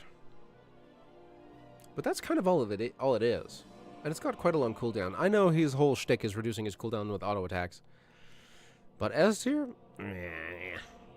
Definitely A tier. Probably like high A tier. It is quite good. It's quite good. Whereas Metamorphosis, on the other hand... Look, I'm going to be real. Illidan has been power crept to hell and back. And Metamorphosis is kind of... It's a 120-second blink. You know? It's a 120-second teleport. Sure, you get a whole bunch of temporary hit points when you hit... what is it? 220 for each hero hit by the initial impact, which lasts for 18 seconds. It's not that great at level 10. It's not fantastic. It deals pitiful amount of damage, and you're basically just using it as a mobility to gain extra health. It's not that great. I'm sorry. When you have heroes that can push E to dodge, to teleport, to move very fast, and Illidan himself already has 2 mobility abilities, and then you get this thing at level 10, and all it is another mobility ability that gets you some health if you hit a bunch of people. But it's on a 2-minute cooldown? Ugh. Not so great. Yeah, this would not be F if it was level 20. Unfortunately, we're only looking at level 10 here. Yeah. Sorry, Ella. Sorry, Ellie. Oh boy, Zeratul. Oh, how fun. My opinion of Zeratul is also a bit skewed because the ones that I run into are fucking monsters. And they are basically untouchable. And I never, ever, ever want to be against them. Welcome back. Yeah. That said, let's do Void Prison first. Void Prison, 80 mana, 100-second cooldown, is an area of effect time stop. It will put anyone other than Zeratul in stasis for 5 seconds. Zeratul can walk freely through his void. Zeratul can walk freely through his void prison, and can cancel it at any time. So, a clever and skilled Zeratul can set up his team with a good grab of 1 or 2 or 3 or 4 or 5 people in a void prison, and then go, all right, guys, fire your abilities, and everyone throws all their stuff at the void prison, and then he cancels it, and so they just immediately take a whole bunch of damage that they couldn't have stopped. It is very strong. You can use it to engage, you can use it to escape, you can use it to control an area, you can use it to stall objectives, you can use it to stall forts and keeps, you can stop them from firing, stop them from taking damage, you can protect your core. Ooh, excuse me. You can protect your core. Yeah, that's better. With Void Prison. I think it's pretty busted. I think it's very strong. It provides an unparalleled amount of control that other heroes just don't have.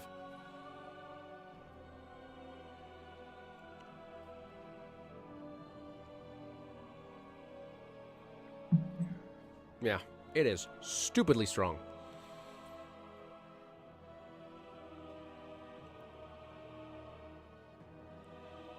Cast it on buildings. Cast it on bosses. Cast it on cores. Cast it on minions. Cast it on everything.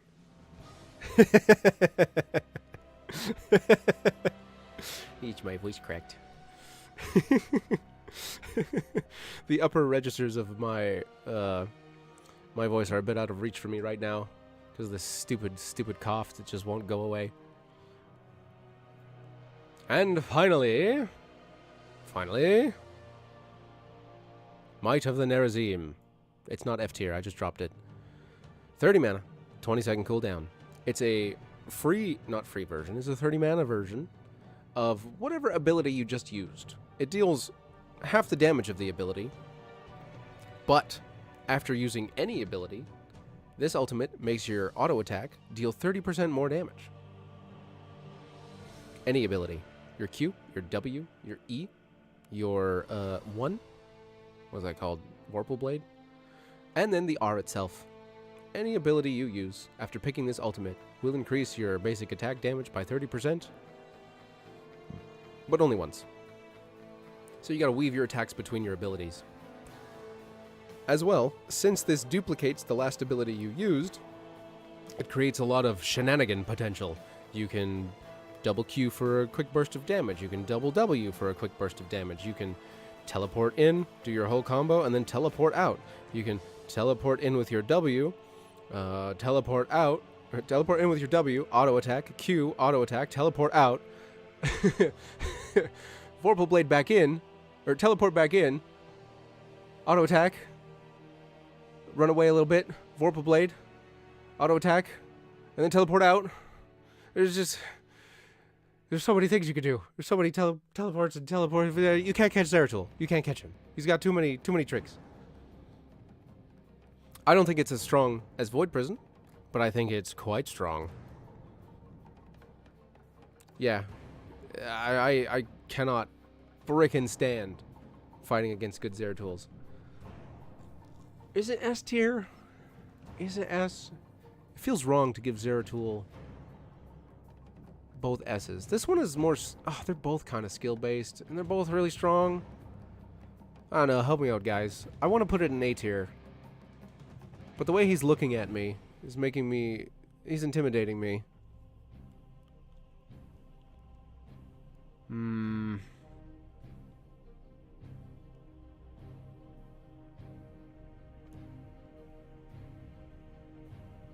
Yeah, I'm just gonna give him the other S. I'm just gonna give it to him.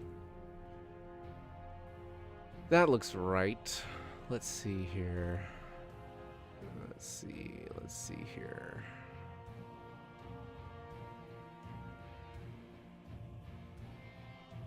This looks pretty okay, honestly. I don't really think any of the A tiers are better than any of the others. Maybe I'll move Alarak's stuff up a little bit. Oh, right, Illusion Master.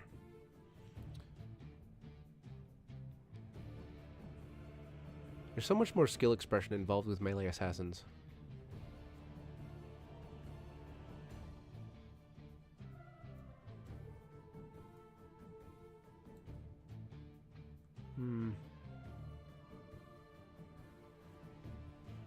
Yeah, I don't know.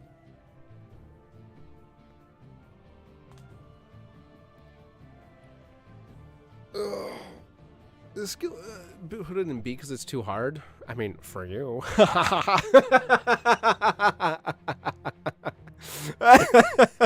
No, I find it really hard to rate because, like, they are really skill-based. I mean, Cloak of Shadows is skill-based. This is skill-based. This is skill-based. Skill. Kinda, not really. Slaughter's pretty easy to use. This is hard to use. This is easy to use. This can be easy to use. This is really easy to use. Pretty easy. Meh. Easy. Easy. I don't know.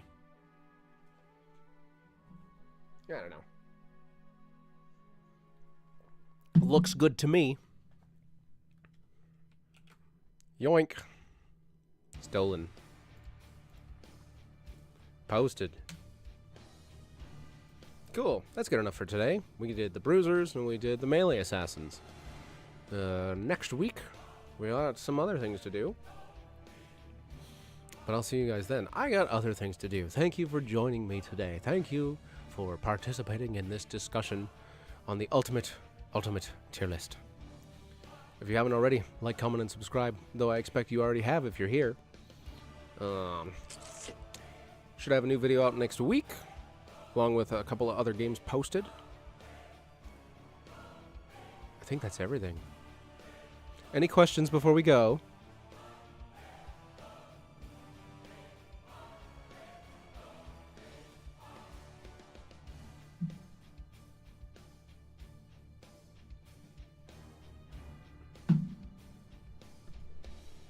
I did what I did. Level 10 meta is F. I have no regrets. Meta is an F because it has a 2-minute cooldown. It doesn't do anything but give Illidan a whole bunch more hit points as a way in, or it's a 120-second way out of the fight. It's not that fantastic. Where is HOTS 3? In your dreams. When are you going to start streaming on Twitch? When I fix my computer. What do you do if you solo queue as Ragnaros? Cry.